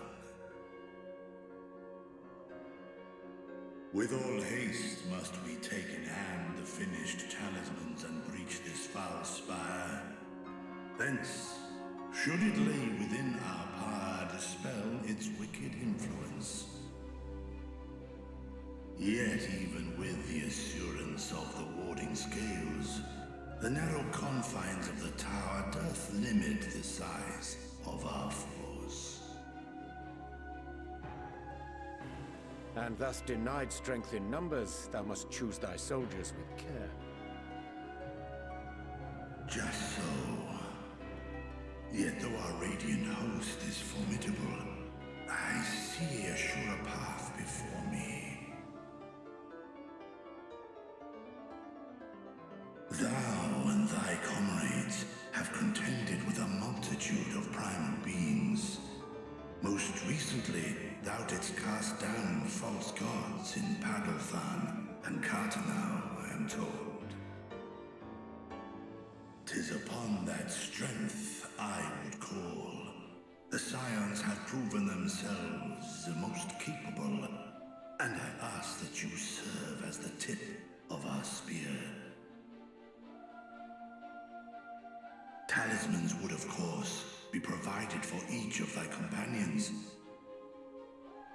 And should you agree to this undertaking, more will be provided to make use of as you see fit. There's no denying it's a dangerous proposition, but the rewards may far outweigh the risk. Just think of what we might accomplish if we could equip all our allies with warding scales. I worry, however, that even the four of us may be too few for what you have in mind. Might we regroup with our friends first to discuss the matter? 'Tis no trifling task that I have laid before you. Go. Steel your hearts and hone your plans. Such time as you require shall be spent in crafting your protective charms. It seems a quick trip back to Charlian is in order.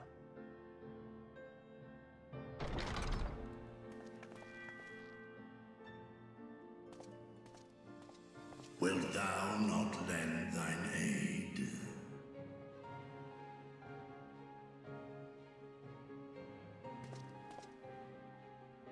Whether your request be made as a great worm or the ruler of Rad's Adan, I see no reason to refuse, nor will I.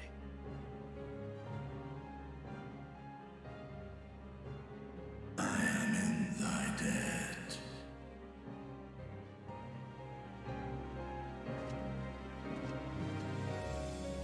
Yay, we're all friends here. Everybody's friends here.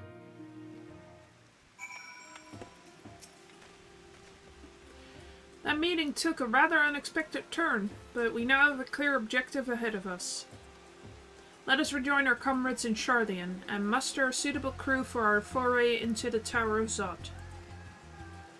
Oh, and if you haven't already done so, be sure to attune to the Aetherite here before departing. Unless, of course, you enjoy violent nausea.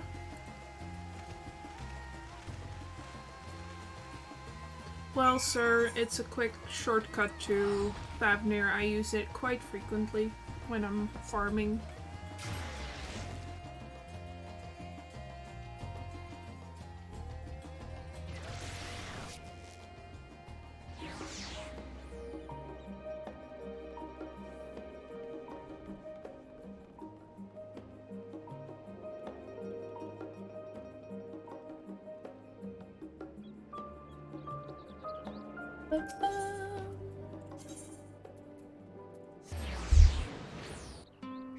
Eldesian Annex.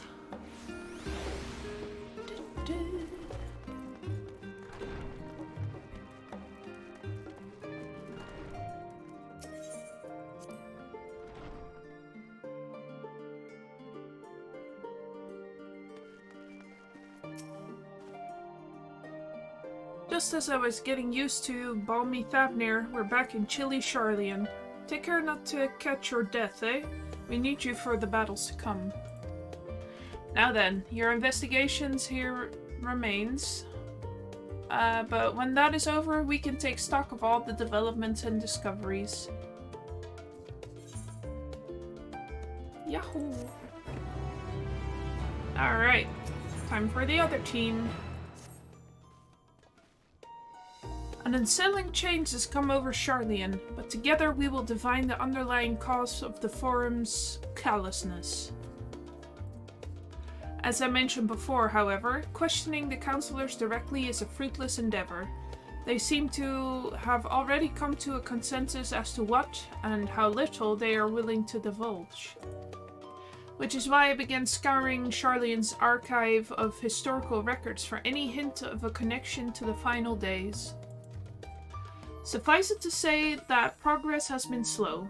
There are only so many dusty pages one can skim it in a day, but now that I have this band of willing reinforcements, the search should proceed all the swifter. Let us reconvene outside Numenon, shall we? Exit the annex to the right and you'll find the archives on the western edge of the woods.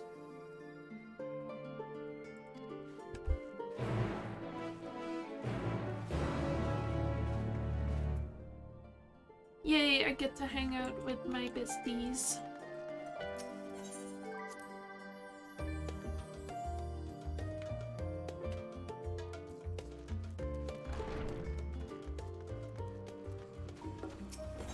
Again.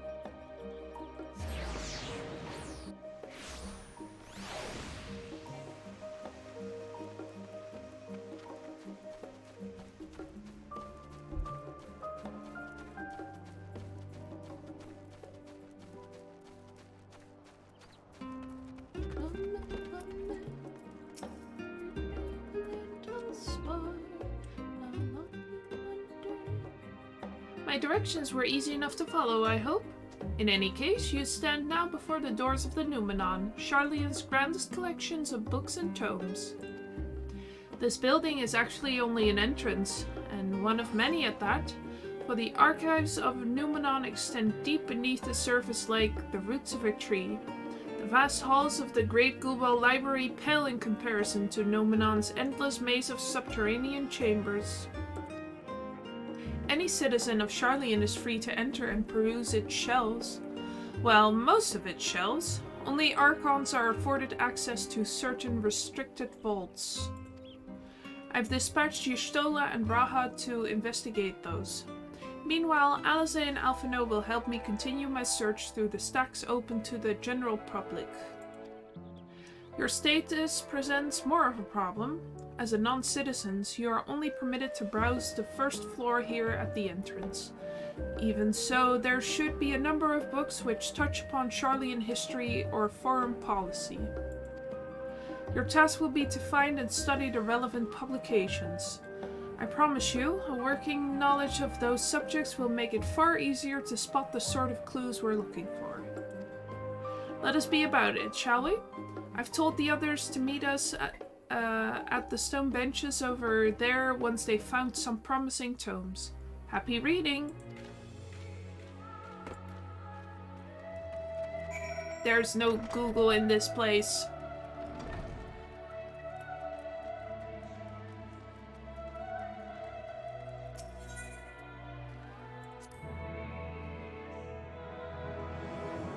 Long, long ago, on an island in the northern sea, there lived a Rogadin man by the name of Yunkrep. Yup. Yunkrep was a student of astrology, and he divined that a flood of terrifying proportions would soon sweep over the lands of Eorzea. So it was that he built a gigantic ship, assembled a crew, and set sail for that imperiled realm. The flood arrived as foretold, and to their horror the strangely churning waters drove the people towards the ocean. It was there, however, that Nunkrep's crew hauled them aboard his ark, but the danger had not passed. A towering wave approached, threatening to smash the vessel to pieces. With only moments to spare, Nunkrep wove a mighty spell of teleportation and shifted the entire ship to safety atop Ablathia's spine. Refugees from the surrounding regions huddled there alongside them, but it was not long before disputes over the dwindling supply of food led to violence and bloodshed. Saddened by the sight, Nunkrep gathered to him his crew and his grateful passengers and abandoned the ark to those reddened peaks. They journeyed to the coast where they built a new ship, intent upon returning to the northern seas. They landed on the beach of an island and settled upon that very spot. That settlement prospered and grew, and in time became the city of Sharlayan we live in to this day.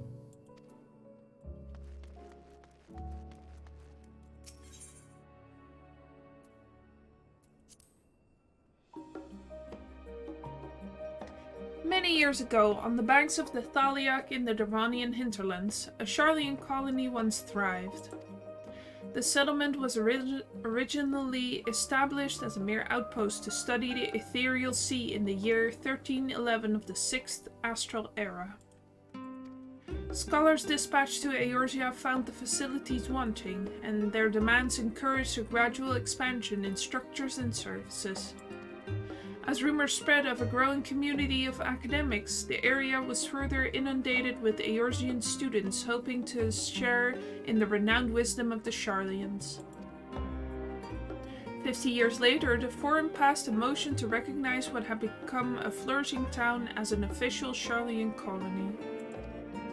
Eorzean residents took to calling the colony itself Sharlayan, which led to no small amount of confusion when discussions turned to the subject of the motherland. In response, some Sharlayan inhabitants, if pressed for a name, would simply refer to it as Emporium. Following the Exodus, however, goblins and treasure hunters claimed for themselves a corner of the abandoned colony and gave it yet another name, Idilshire.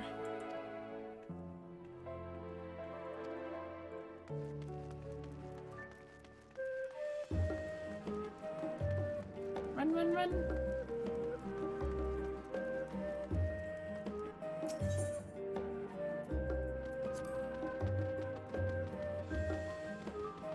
In the years which followed the founding of Sharlayan, civic policy and other matters of import were decided at the Ecclesia, a public forum at which every citizen was eligible to speak. As the city's population grew, however, this format became increasingly impractical. The large number of participants gave rise to ever longer debates, resulting in significant delays of vital resolutions. Various measures were introduced in an attempt to curtail protracted discussions, but in the year 201 of the 6th Astral Era, it was ultimately agreed that Sharlayan would transition to a new form of governance. The nation would now be led by a body of 99 members, citizens chosen from amongst their peers by means of a nationwide vote. Thus was the Forum as we know it today conceived and created. I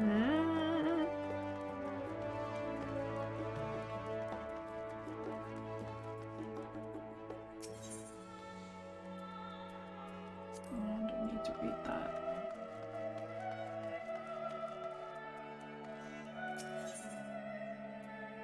Forever 20 summers. What is this? My beloved seekers of knowledge, have you ever put learning before your health and neglected to feed and rest your body as you should?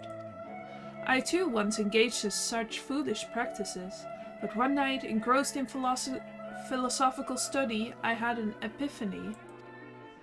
For all the world's mysteries that drive us to reckless abandon, we have so very few years of life in which to achieve our goals. Thus do I share with you this mantra: I am forever 20 summers young. The number itself is unimportant. You could be 19 or 23 or 40. Whatever age you are when you discover this manual, let that be the age you aspire to remain. Through mindful, healthy living, will you extend the time available to spend upon your chosen research.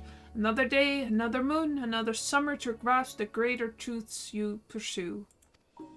In the pages that follow, we will explore the secrets of maintaining one's physical condition from a biological, etherological, and arcane viewpoint.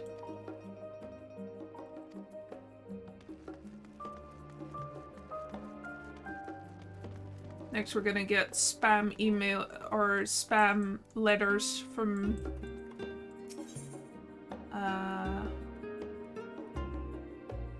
the Moogle delivery service like, do you want to enhance your manhood? During the chaos of the 6th Umbral Calamity, Archon Neumkrep, founder of Sharlayan, bore witness to the madness and savagery of men brought to the brink of despair. Upon raising a settlement on an island in a northern MT, he instructed his people thus.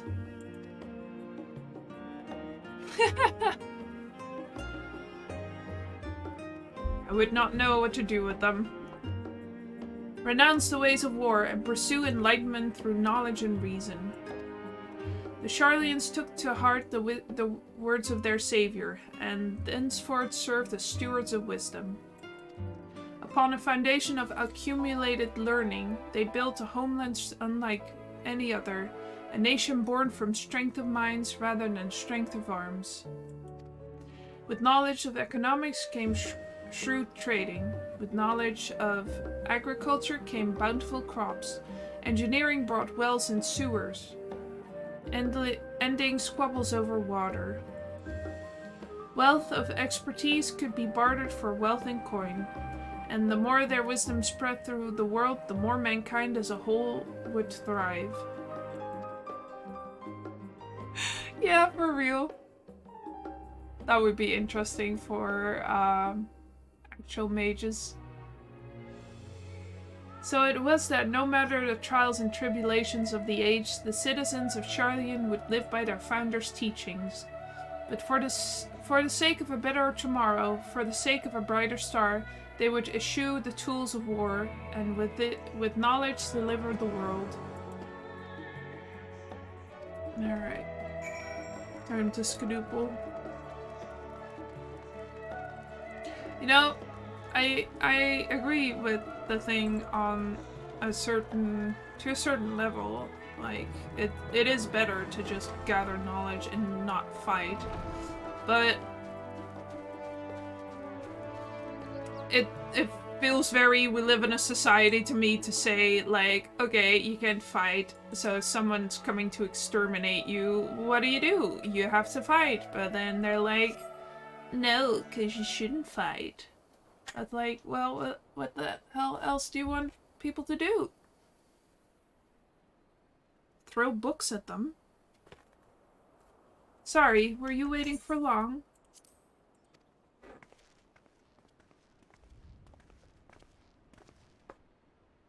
I wanted to make sure I'd borrowed at least a few promising volumes. Alphino and Krau should also be along shortly. I was delayed in similar fashion. As far as I could see, no titles in the Archon stacks mentioned the final day specifically, so we have no choice but to start with the tangentially relevant tomes, if they are even that.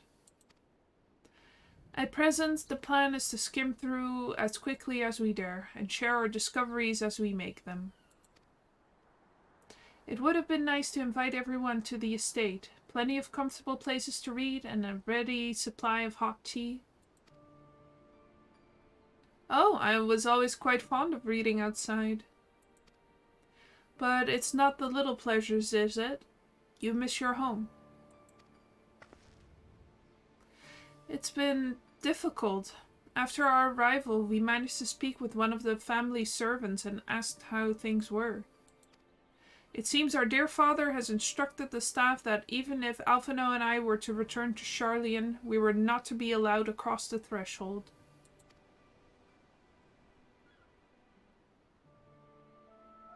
A harsh measure indeed. I hope that our efforts to understand his position and that of the Forum will perhaps lead to a reconciliation. Fuck that. We'll mend this rift one day, I'm certain of it. What of you, Graha? Have you been to visit your family? Or do they not live here in the city? Well, my situation is somewhat complicated.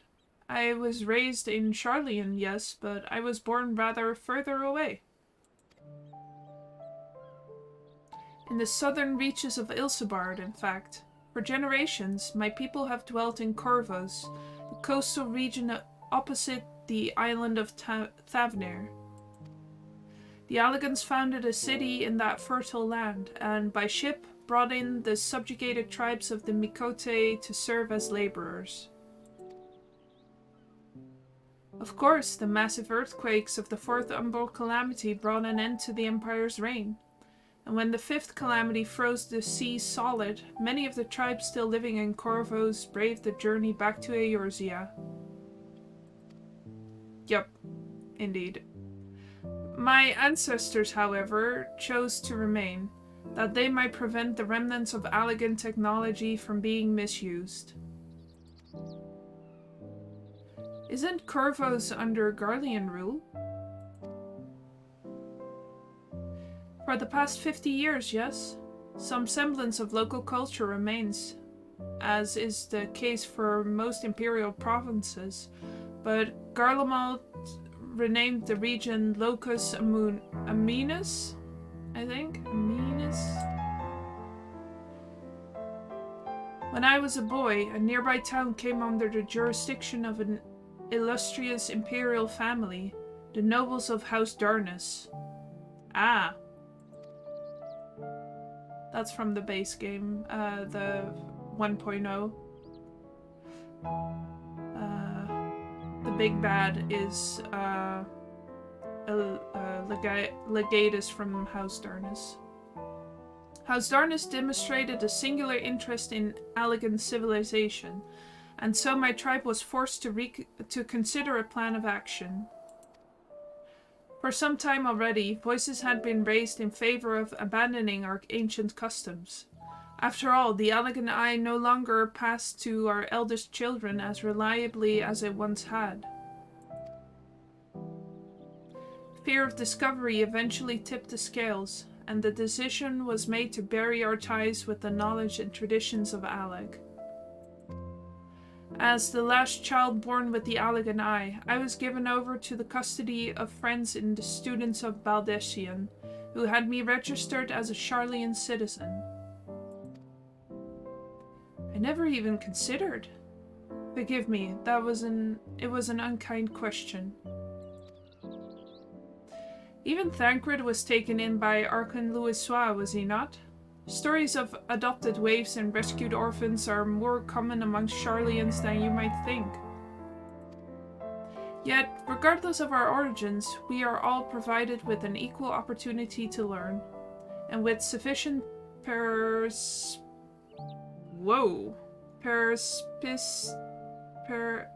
Jesus Christ. Perspicacity? Thank you for that word, Graha. Perspicacity, we outsiders can even earn the vaunted title of Archon. 'Tis exactly why I have such love for this country, and why I wish it to remain a nation of which its citizens can be proud. Hear, hear. Another good reason to get to the bottom of the Forum's stubbornness, aside from the trifling matter of our impending doom. Excuse us while we try to make some headway into these books, Dwarshe. More company should be arriving any moment now.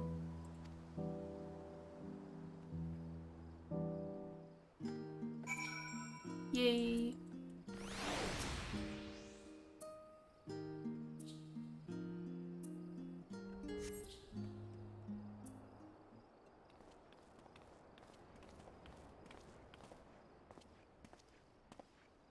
We've returned with our selections. Although I must say the pickings were quite slim indeed. Mistress Crowl has already flicked through every history book devoted to disasters, and more than a few which barely made mention of them. As such, we will be looking into research papers on the umbral calamities, as well as articles written by prominent forum members. Perhaps their knowledge of the final days comes from an unexpected source. Speaking of which, might I ask you a few questions related to the final days? I am the only one here who didn't witness the events of Amarod firsthand, and fear I may be overlooking critical details. Sure, no problem. My thanks. Now, where to begin?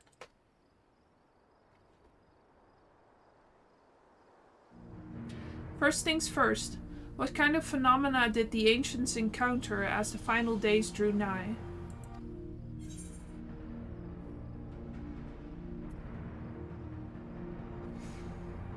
A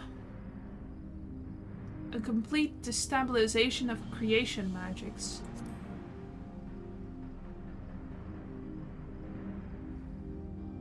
Yes, the unfolding catastrophe wrought havoc on all manner of life.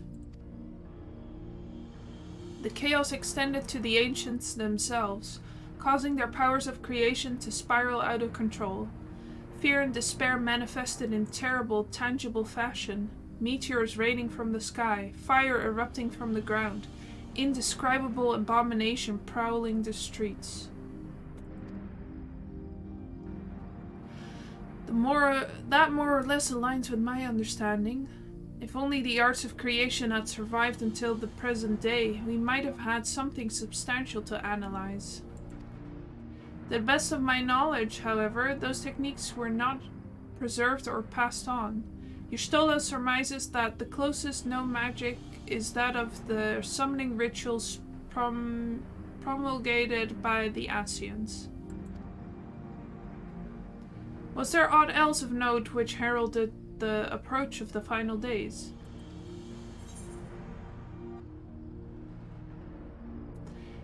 They say it began with a keening sound from the land itself.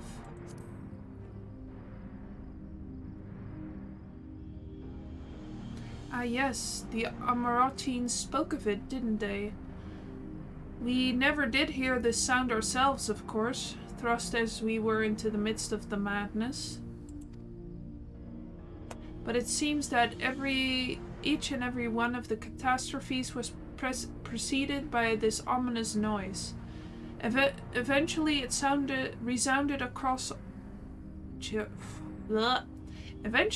resounded all across the star, and not even Amarod was spared. So the ground was crying out, you say? To be considered the harbinger of doom, it must have been quite distinctive, and probably quite loud. I'll have to speak with one of the Numenon's mammoths and ask after any books which make mention of such a sound. Last but not least, would you describe how the ancients sought to quell this unprecedented calamity? What definitive action did they take? They summoned Zodiark.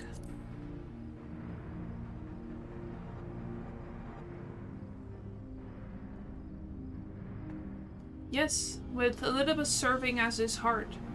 So many gave themselves in sacrifice to bring him into being. We do not know exactly how Zodiark brought salvation to the star, only that by his godlike will were laws of nature set aright.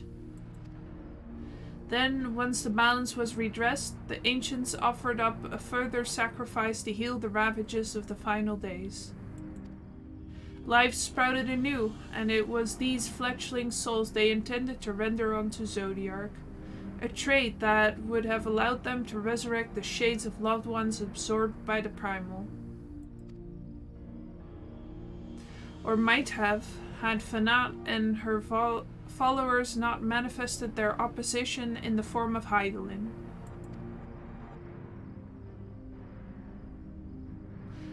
Thank you, both of you, for the detailed review.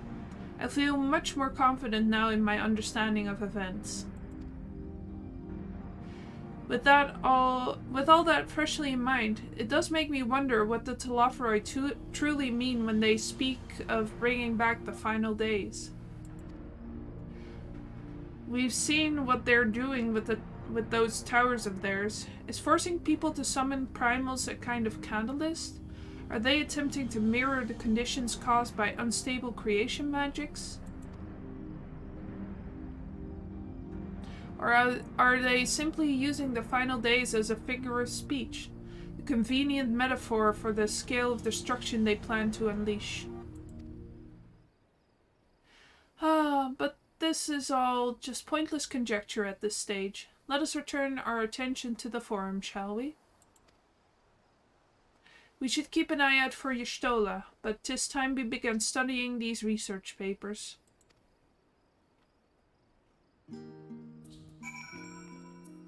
Sure thing, buddies.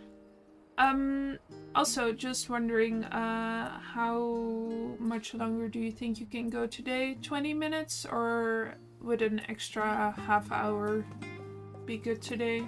Either way's fine with me. Just want to know when I should stop.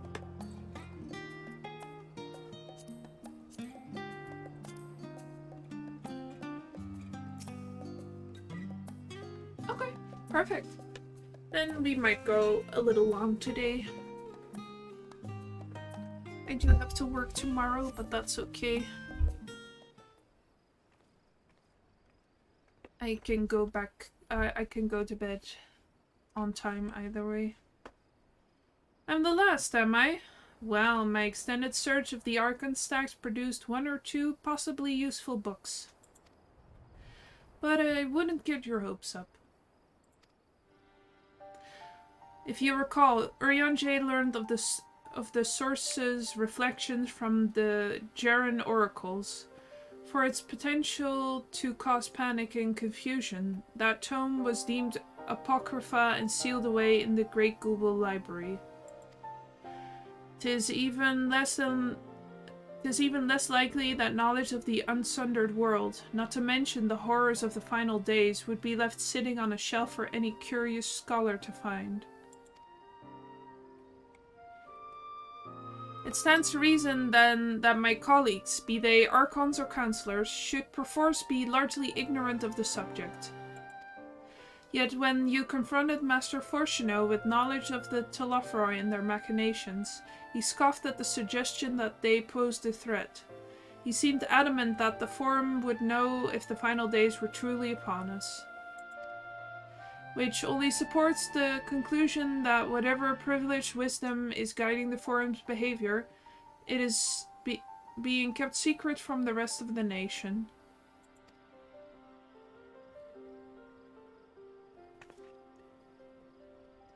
Not that I mean to excuse myself from reading duty.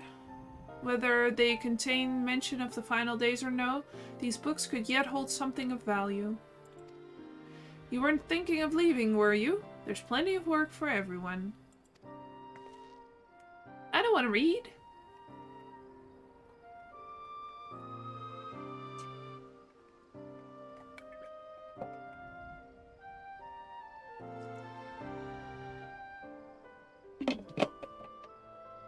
You labor for what feels like an age as Y'shtola's research assistant.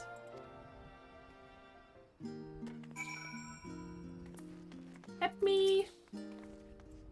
Oh dear, you look exhausted. But what about your studies? Were you able to find any books on the subjects I mentioned?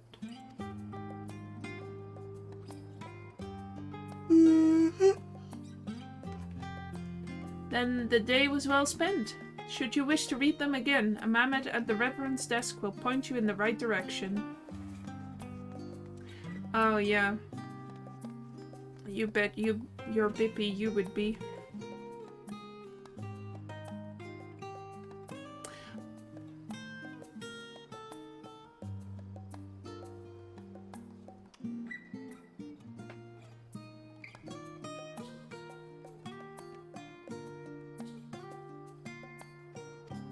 For the moment, though, I suggest you take a well-deserved rest. We might be occupied with our research for quite some time.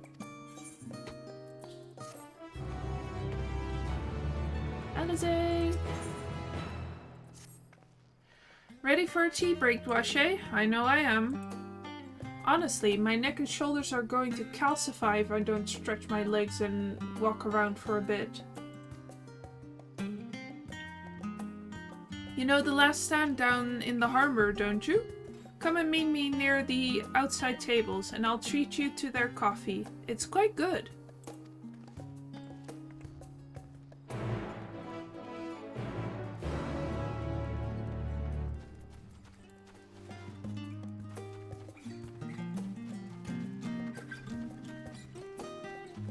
Not gonna say no to that.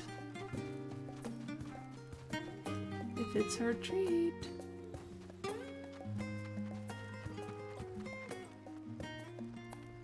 Tippy tappy.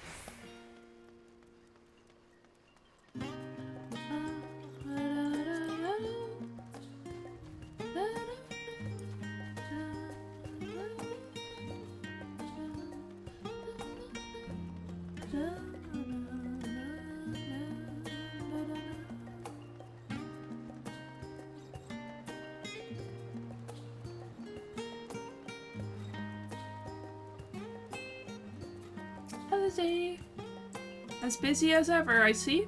How very Charlian that no other gourmet cafe has sprung up to compete for customers. Actually, this crowd gives me an idea. Before we place an order, why don't we ask a few questions and gauge the mood in the city? I'm interested to hear what the average citizen has to say about the Telefroi. We might even learn something new. Worth a try, don't you think?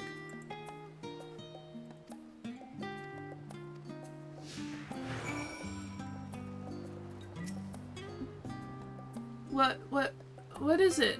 Can a man not enjoy a moment of private respite?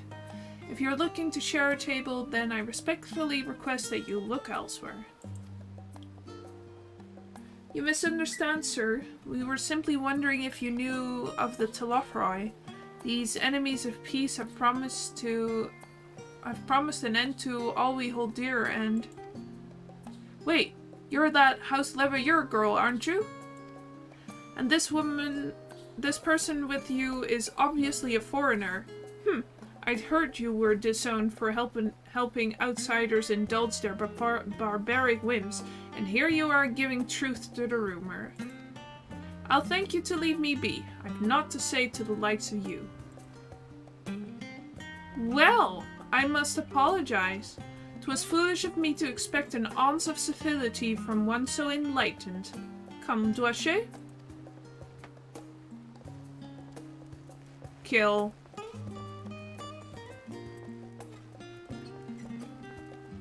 Kill. Yes, I don't believe I've had the pleasure. Pray excuse the interruption, but we were hoping you might share your thoughts on the Telefroi and their unconscionable plans. My goodness, if it isn't the young Miss Levailleur. My apologies, but I work in the offices of the Forum, and if word reached Master Florchino that I was helping you... I see. We're sorry to have bothered you.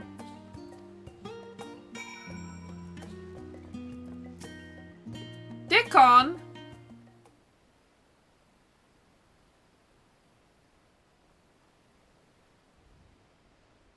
Is this Dickon?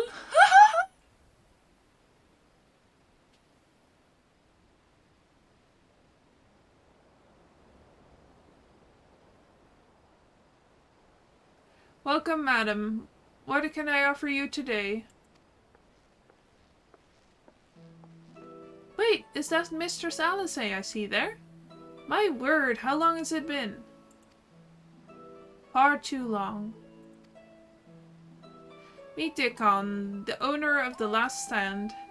I used to frequent his cafe on occasion, in between lessons at the studium. I'm so sorry, sir. You're really nice, but your name is giving me... just the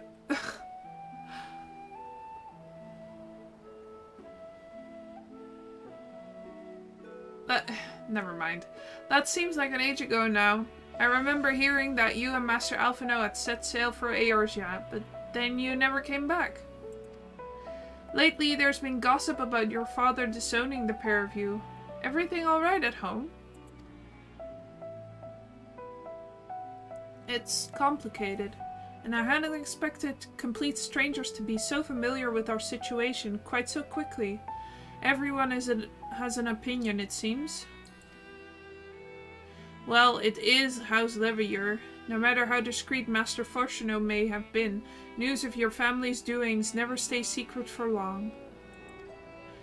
Things being what they are, what brings you back to the city now of all times? We have questions and only Charlian has the answers. Tell me, Master Deacon, have you heard anything about an apocalypse called the Final Days? What, like the end of the world? Nothing like that, I'm afraid. And that's what you're here to find? Information on this apocalypse? Yes, whatever we can learn. Unfortunately, your patrons appear to be unwilling to speak with me. I wish there was more I could do to help.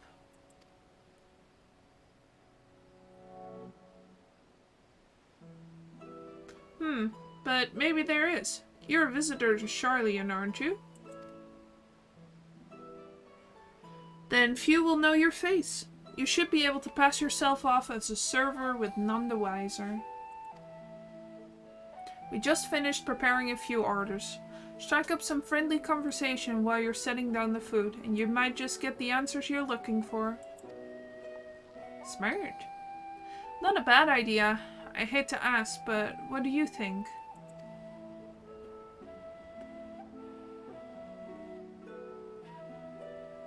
That's the spirit.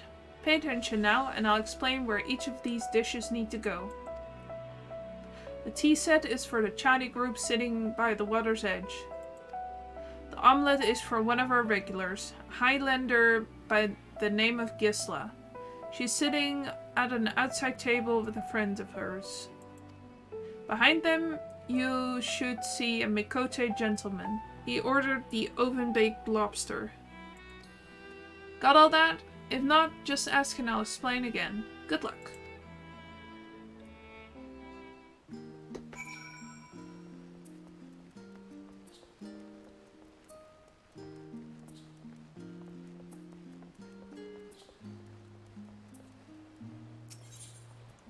Tea set? Oh, my tea set. Lovely, thank you. The Telofahu? I'm sorry, I've never heard of them or their final days. My friends and I are somewhat uninformed when it comes to the current events. Now, if you want to hear about ritual arcane practices of the 6th Astral Era, common or esoteric, then I'd be happy to talk your ear off. I'm good.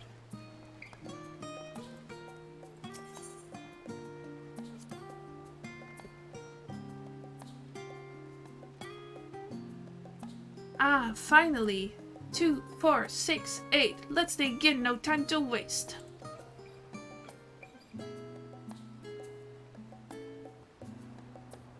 What? The Telophoroi? Ah, yes, I remember seeing the name in the latest gazette. That and some grand claim about the end of days. Same old senseless warmongering. When will these fools grow tired of spilling each other's blood? Best stay out of it, I say. The Forum made the right choice, and I fully support our decision to remain neutral.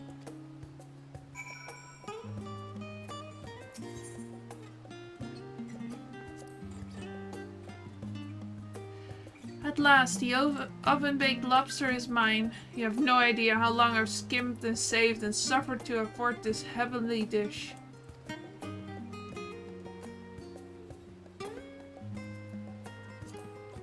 The final days? This is the first I've heard of it. Though that would explain why my friend has been rushed off his feet. It must be a busy time to be a gleaner. Why are you standing on top of the NPC, you cretin? You don't know what a gleaner is? They're collectors of a sort. Travel the world procuring things that we haven't gotten here in Charlian. Priceless books, unusual life specimens, and so forth. So named for those folk who trailed after the reapers in the fields, picking up every grain that was missed. Aye, by all accounts, gleaning is a most meticulous and demanding profession.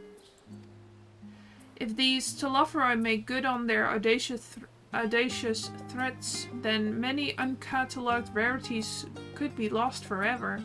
Why else would the gleaners be buzzing about in such a frenzy? Watch the harbor and you'll see what I mean. They're carting loads in from docks all day. It's never been this hectic before. Not like this. Interesting.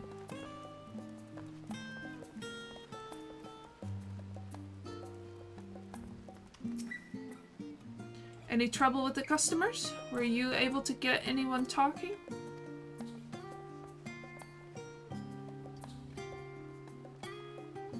Interesting. They seem unaware of the final days, aside from whatever vague news the gazettes are printing. Even Dickon had nothing to offer, and he's the best source of gossip in the city. If the Forum does have secret knowledge, then they've done an impressive job of ensuring no one ever whispers it in the wrong ear. In any case, thank you for playing the part so well. Here, that cup of coffee I promised. Hazelnut frap for Dwache. But let's enjoy our drink somewhere else, shall we? Maybe behind the peristyle, away from the gossips and their wagging tongues.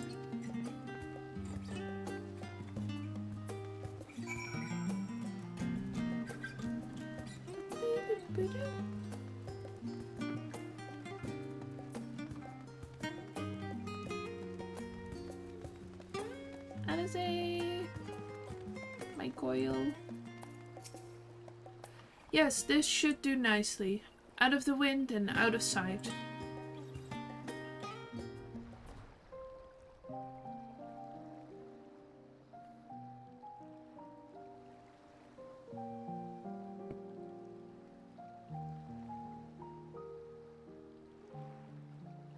When our father disowned us, I couldn't believe what I was hearing. It wasn't until much later that his words began to sink in, that I began to feel the weight of what it meant.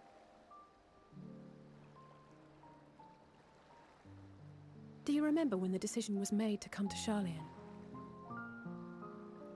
Grahas said that the Forum was determined to keep us in the dark, and that Father's venomous performance was part of that strategy, to keep us at arm's length. Perhaps it was. Father argued with Grandfather on many occasions, but never with such dismissive contempt. And when he demanded what justifies the sacrifices we make in war, I honestly didn't know what to say. Neither did Alpha know, I know, but never for one moment did I believe we had made the wrong choice. So all I could do was fume silently. It was only afterwards that I realized how childish I had been, how being stubborn and self-righteous must run in the family. If I could have just mustered a civil response, then things might have turned out differently.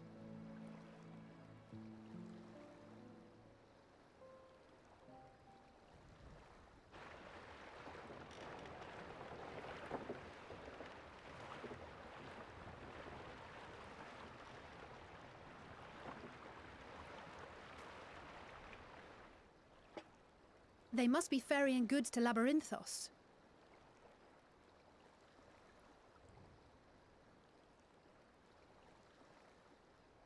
A vast complex beneath the island. Charlian is famous for archiving knowledge from around the world. Well, that knowledge is not preserved exclusively in dusty tomes and desiccated samples. Our living library comprised of all manner of flora and fauna, is housed and studied within that underground facility.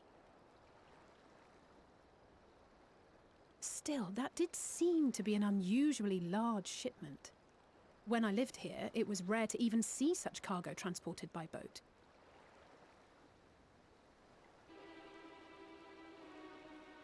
Wait!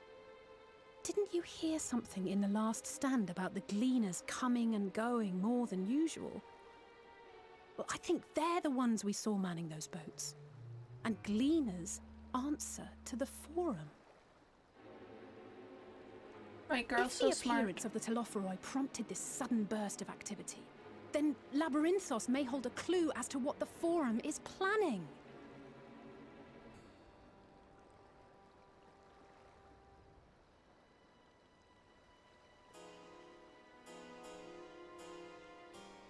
Time to go for a swim.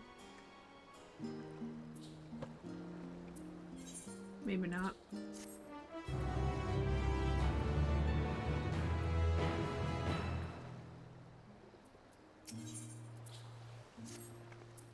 We should tell the others what we've learned about the Gleaners.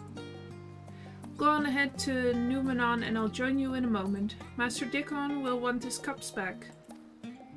Oh, she's so considerate.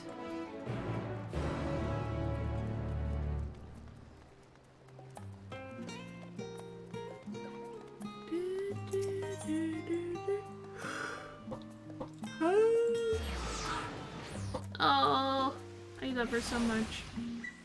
Even though I think she's wrong about her dad, I think he's just an asshat. I don't buy the, oh, he's just trying to protect them by keeping them at arm's length. Fuck that.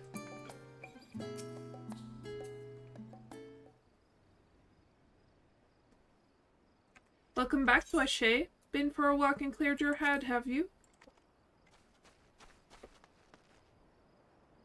Not exactly.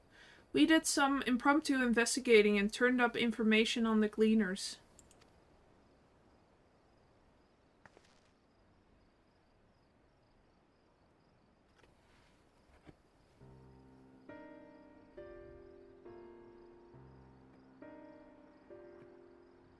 It makes sense. The Gleaners take their requests directly from institutions and bureaucrats, but as you say, they ultimately answer to the Forum. A sudden and significant increase in Gleaner traffic and cargo, it certainly gives the impression of an overarching plan being put into motion. Let us see what theory we can build from the facts. As Y'shtola observed earlier, Numenon's archives appear to contain no information concerning the final days. Coupled with what Dweshe and Alize learned at the last stand, we can be reasonably sure that most Sharlayans know nothing of that particular period of ancient history.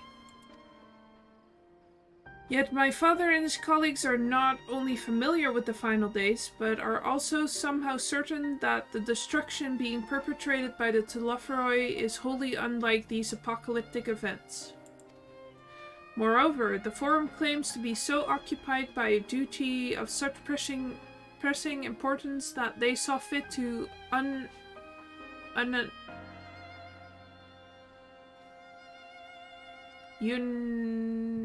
unanimously, okay, yeah, I found the word, unanimously deny Eorzea's request for aid.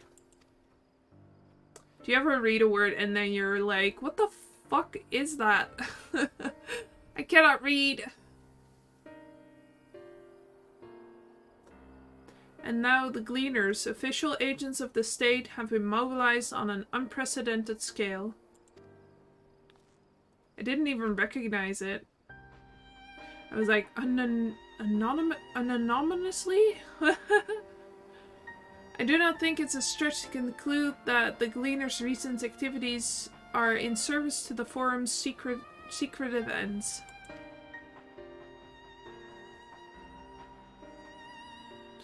In which case, our next course of action seems obvious. We visit Labyrinthos and assess the situation for ourselves. And if we're lucky, the Gleaners will be far more receptive to our questions.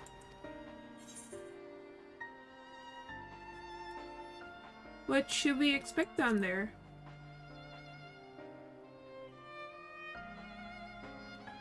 Oh, I would hate to spoil the surprise.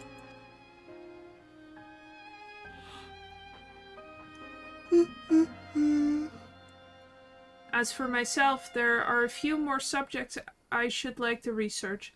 I may join you later, but feel free to leave behind your borrowed books and be on your way. I'll see to it that each is returned to its proper place. That would be a great help. Thank you, Raha.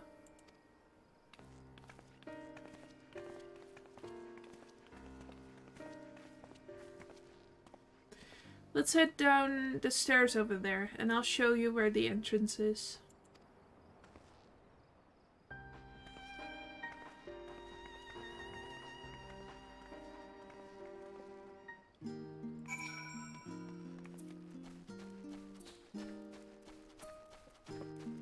Oh.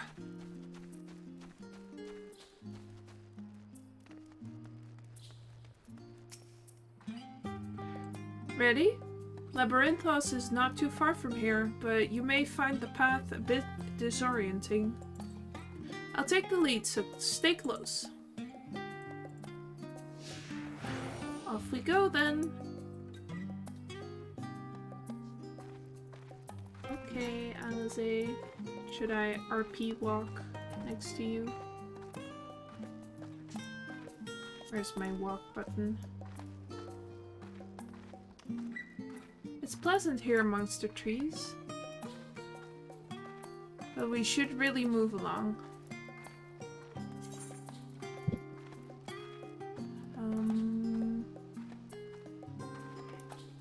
Page down.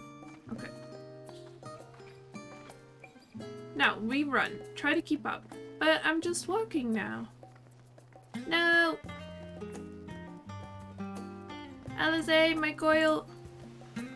Keep to the path, straight ahead. Catching up to you. We cross this bridge. I love that they're actually having you interact outside of cutscenes more with the characters. Like the ones that can follow you, and now we're chasing her. Up here?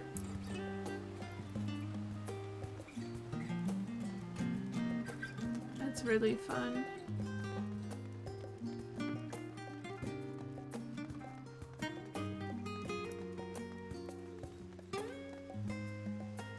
The rostra, not far now.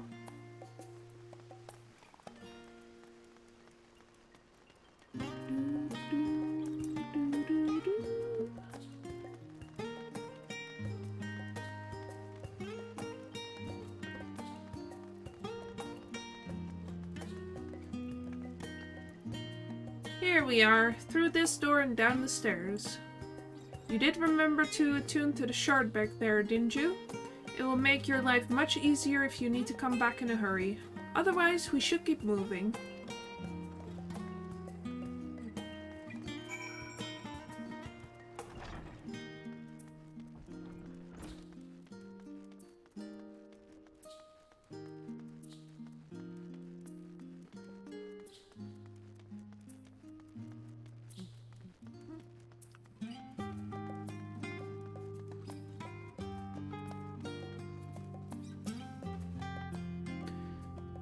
We're all here now, yes? I've taken the liberty of securing permissions for our group's descent. Right, everyone in onto the lift and down we go. Yay! Let's go!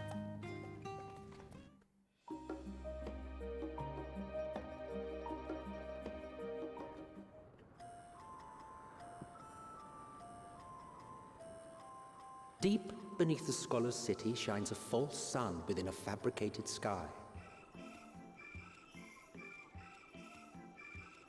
In any age exist those who consider the floor an extension of their bookshelves. And this vault's architects surely belonged to that special breed. If the stack grows too high, start a new one. If no room remains, then make more rooms. A simple solution at first, and then bit by bit, a profound transformation. Knowledge buried beneath knowledge, a growing, creeping labyrinth from which there is no escape. Labyrinthos.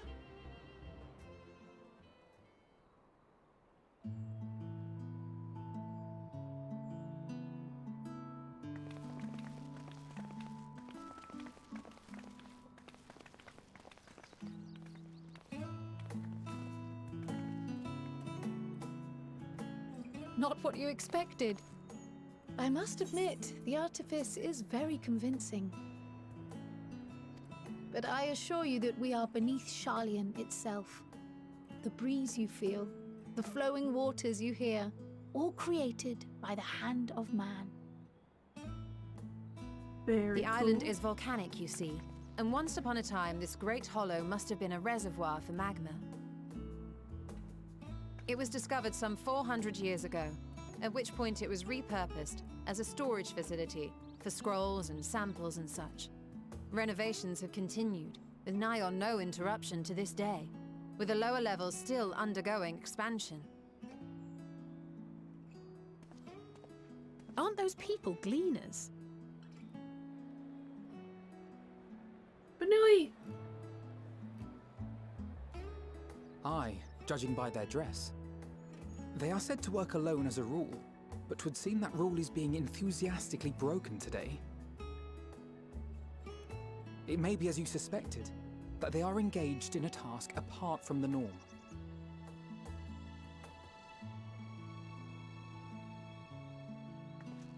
Let's spread out and get some answers then.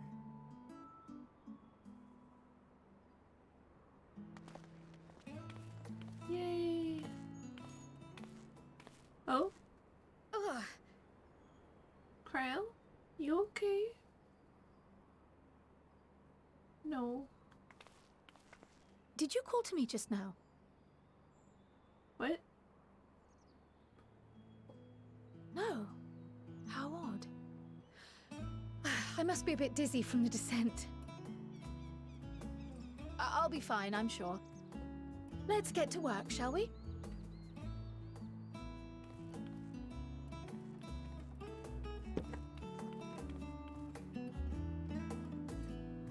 Let's see.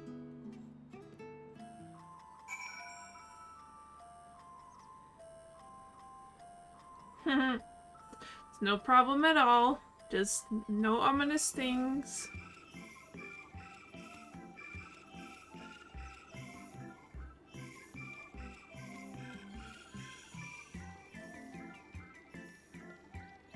Aww.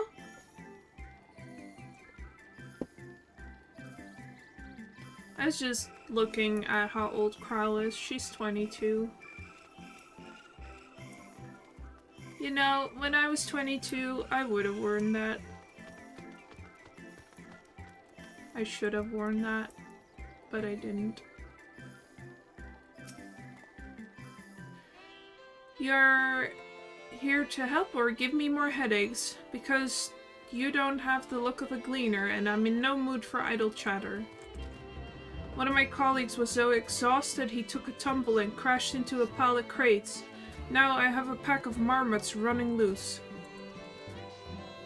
The exchange with Erenville has taught you about exhausted gleaners.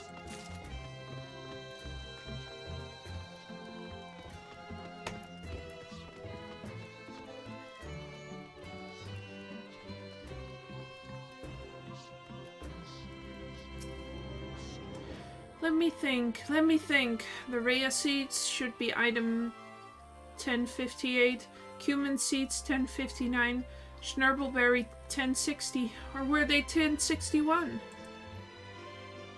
Ah, my head feels like it's stuffed with moko grass. Why more loads to take out than carry in? Why do all this at once and risk mixing it up. What if someone mistakes the Kurthan carrots for the Girabanian carrots? What then? Your exchange with Tiev has taught you about large shipments coming in and out of Labyrinthos.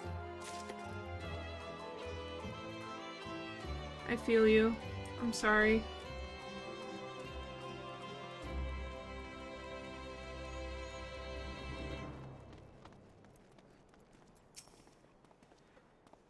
You know, you want to know what I'm doing? Hauling books, an ore, a fauna. If it needs hauling, I'll haul it. Every decade or so, they take stock of Labyrinthos. You know, sort and tidy up the inventory. Never seen an operation like this before, though. They just did one a few summers ago, even. Then, with no warning at all, this mess gets dropped in our laps. Orders from on high. Damned if I know the reason. Could be that they're changing the layout, eh? Preparing for the next big expansion. Your exchange with Dobbin has taught you about taking stock in Labyrinthos. Mamma mia. Any luck, Dwashe? What tales did the Gleaners have to tell? They're not happy.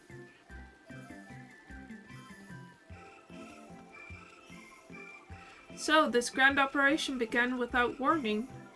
And for every item they bring in, they're sending more inventory somewhere else.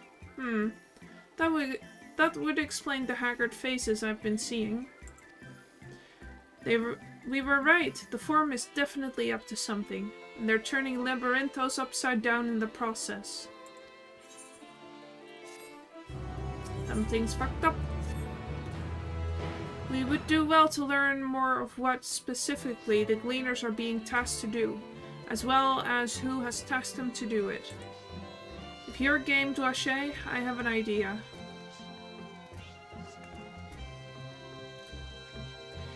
Didn't one of the Gleaners you questioned say something about escaped marmots? Perhaps if you were to help him capture said creatures, he might be inclined towards a more friendly and enlightening conversation. In the meantime, I will turn my charms upon this Gleaner here. We can compare notes afterwards. Happy hunting! He's literally listening to you saying that. Never mind.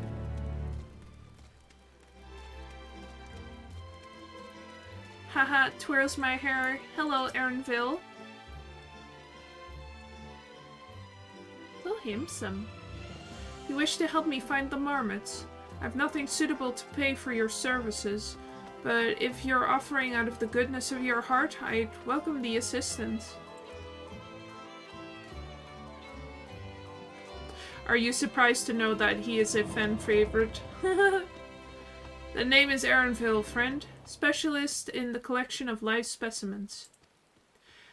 That said, the capture of these Nagshang marmots is a trial I've no desire to repeat. Grizzled Meister, they called them.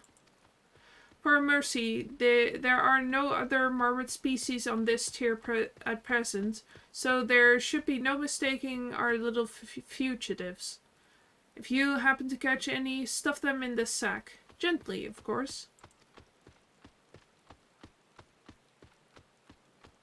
Where to begin, you wonder? I've not seen any scampering around here, so we'll need to widen our search into the surrounding forest. Be on your guard. There are beasts out there that won't hesitate to prey on a marmot, or you. I'll search the trees to the west. The eastern part of the forest is all yours. Good luck.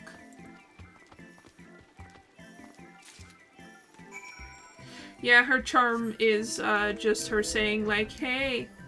So, I can track down wherever you are whenever I want, so tell me what I want to know.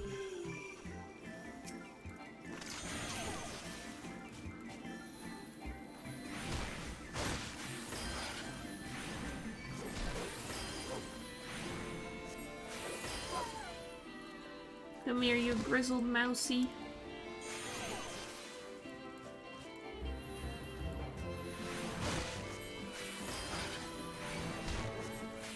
Yeah, you know, just gently grab them, swing them into the sack. No, don't run away! Barely have you readied the sack when the grizzled mouse scampers off into the underbrush. Yeah, you deal with that. Bye.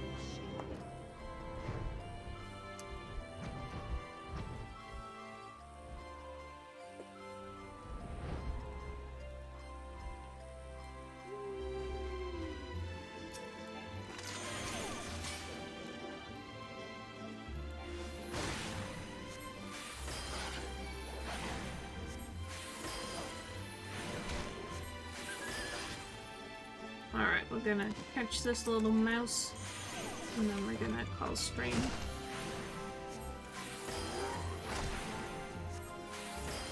I am getting tired.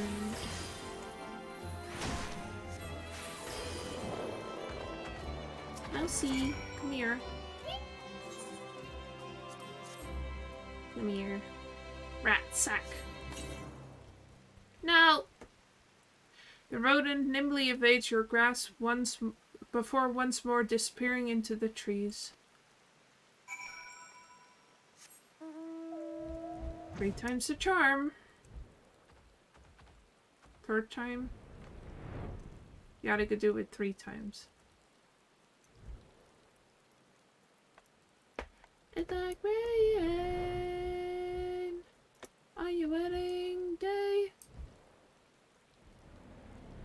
Little bastard. Come here. Beep.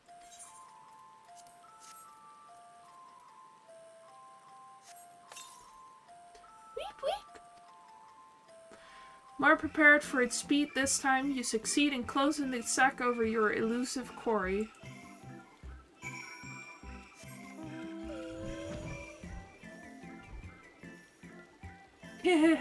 I'm glad. Kind of like her music. We used to have a CD that we would listen to when we went on long car rides. I should really listen to more of her old music. How did you fare? I tracked down 3 of the pack, which leaves 1 unaccounted for. I got it. Squirming rat sack. Ah, there's the old marmot out. Wait here a moment while I put our friends in a holding cage.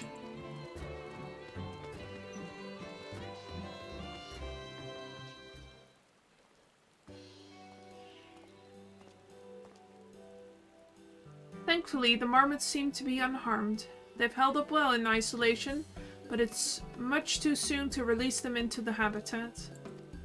It's a good thing we were able to recapture them so swiftly. You have my thanks. Who tasked you to capture them in the first place?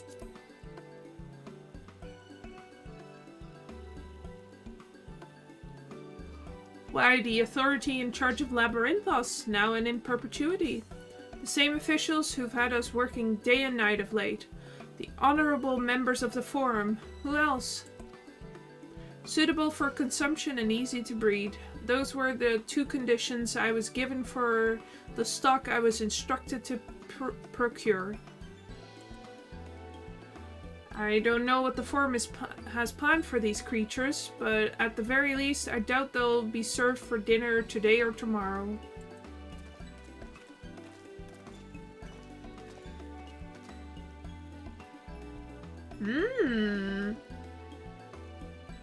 There you are, Joashe.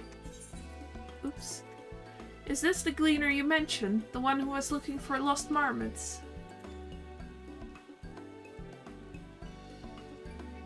Interesting company you keep, friend. Who are you folk, anyway? I am Kryl, the students of Baldestian. These others are my associates. Truth be told, the Forum's decisions of late have not sat entirely well with us. That is why we made the descent into Labyrinthos. We hoped that by seeing those decisions put into action, we might be we might more fully understand their reasoning. Wise and practical. Never hurts to try and gain a broader perspective, does it? Anyway, duty calls other animals to capturing and enclosures to empty. Once again, I'm sorry that I can't offer you more for your services. Bye. I want that outfit. I need it. Did you learn anything new from your friend there?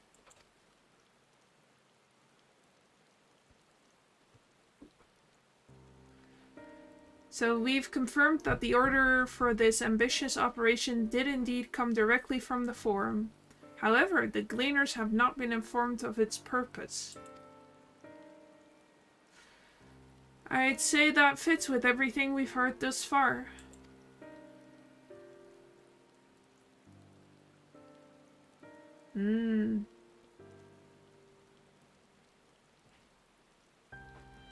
I like it so much that you're like immediately picking up on stuff and thinking about theories. When I was playing this the first time, I was like, huh, that's weird. I wonder what that could be for. I don't know. I just honked my little clown nose. We also discovered when the operation was begun.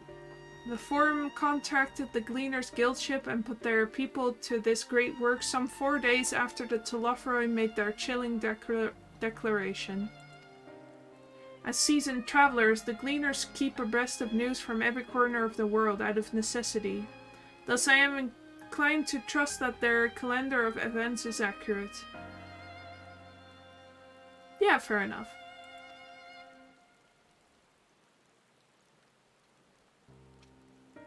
But also, I often have this thing where, like, I have to watch movies twice because the first time I am just so overwhelmed by everything happening that I can't pay attention to anything. I'm just like, yeah, just beam it directly into my eyes, and then I'm like, okay, that was cool, and then I watch it again, and then I'm like, ah, I see what they're talking about now.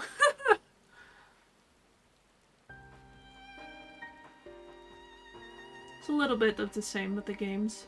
I've come to appreciate this game much more through us replaying it together.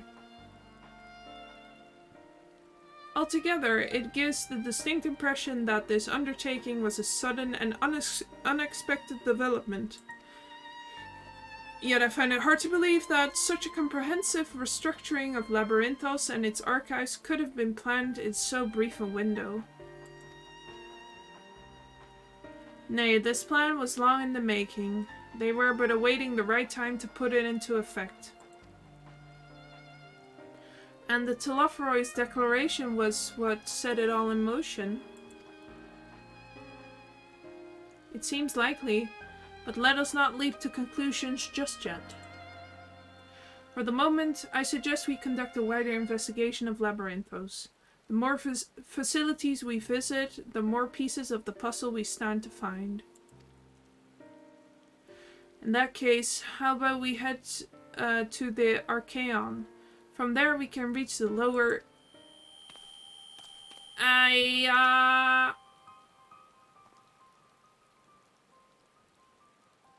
Krile, what's wrong? I'm fine, truly. The sudden descent has left me with a bit of a headache. That's all. Nothing that will stop me from soldiering on. Let's be about it then. At least allow me to take the lead. I'm fairly certain I remember the way to the Archaeon. We followed the path east through the forest where you were chasing after that mouse, or marmot, was it? Anyway, 'tis the trolls you need to watch out for. Oh yeah, I've seen.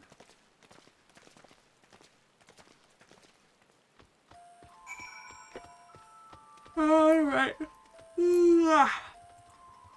I think we are going to the Archaeon next time. I think that has been plenty for today. We learned some really good stuff this time. And yeah. Let's go to the stream ending screen. Because, oh man, that was a good stream today.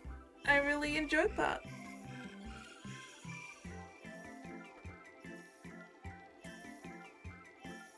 And I hope you did too.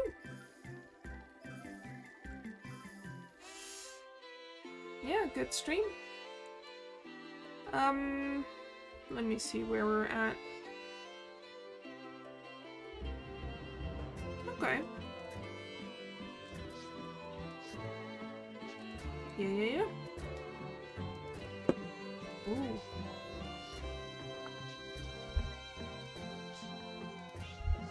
We're getting... Well, I won't say we're getting into the meat of the story, but we're getting somewhere. And it's gonna be good. I'm looking forward to next time, which is gonna be Juge on Monday. So, I will see you then. And I hope you have a good rest of your day. And a good rest tomorrow. See you then. Goodbye.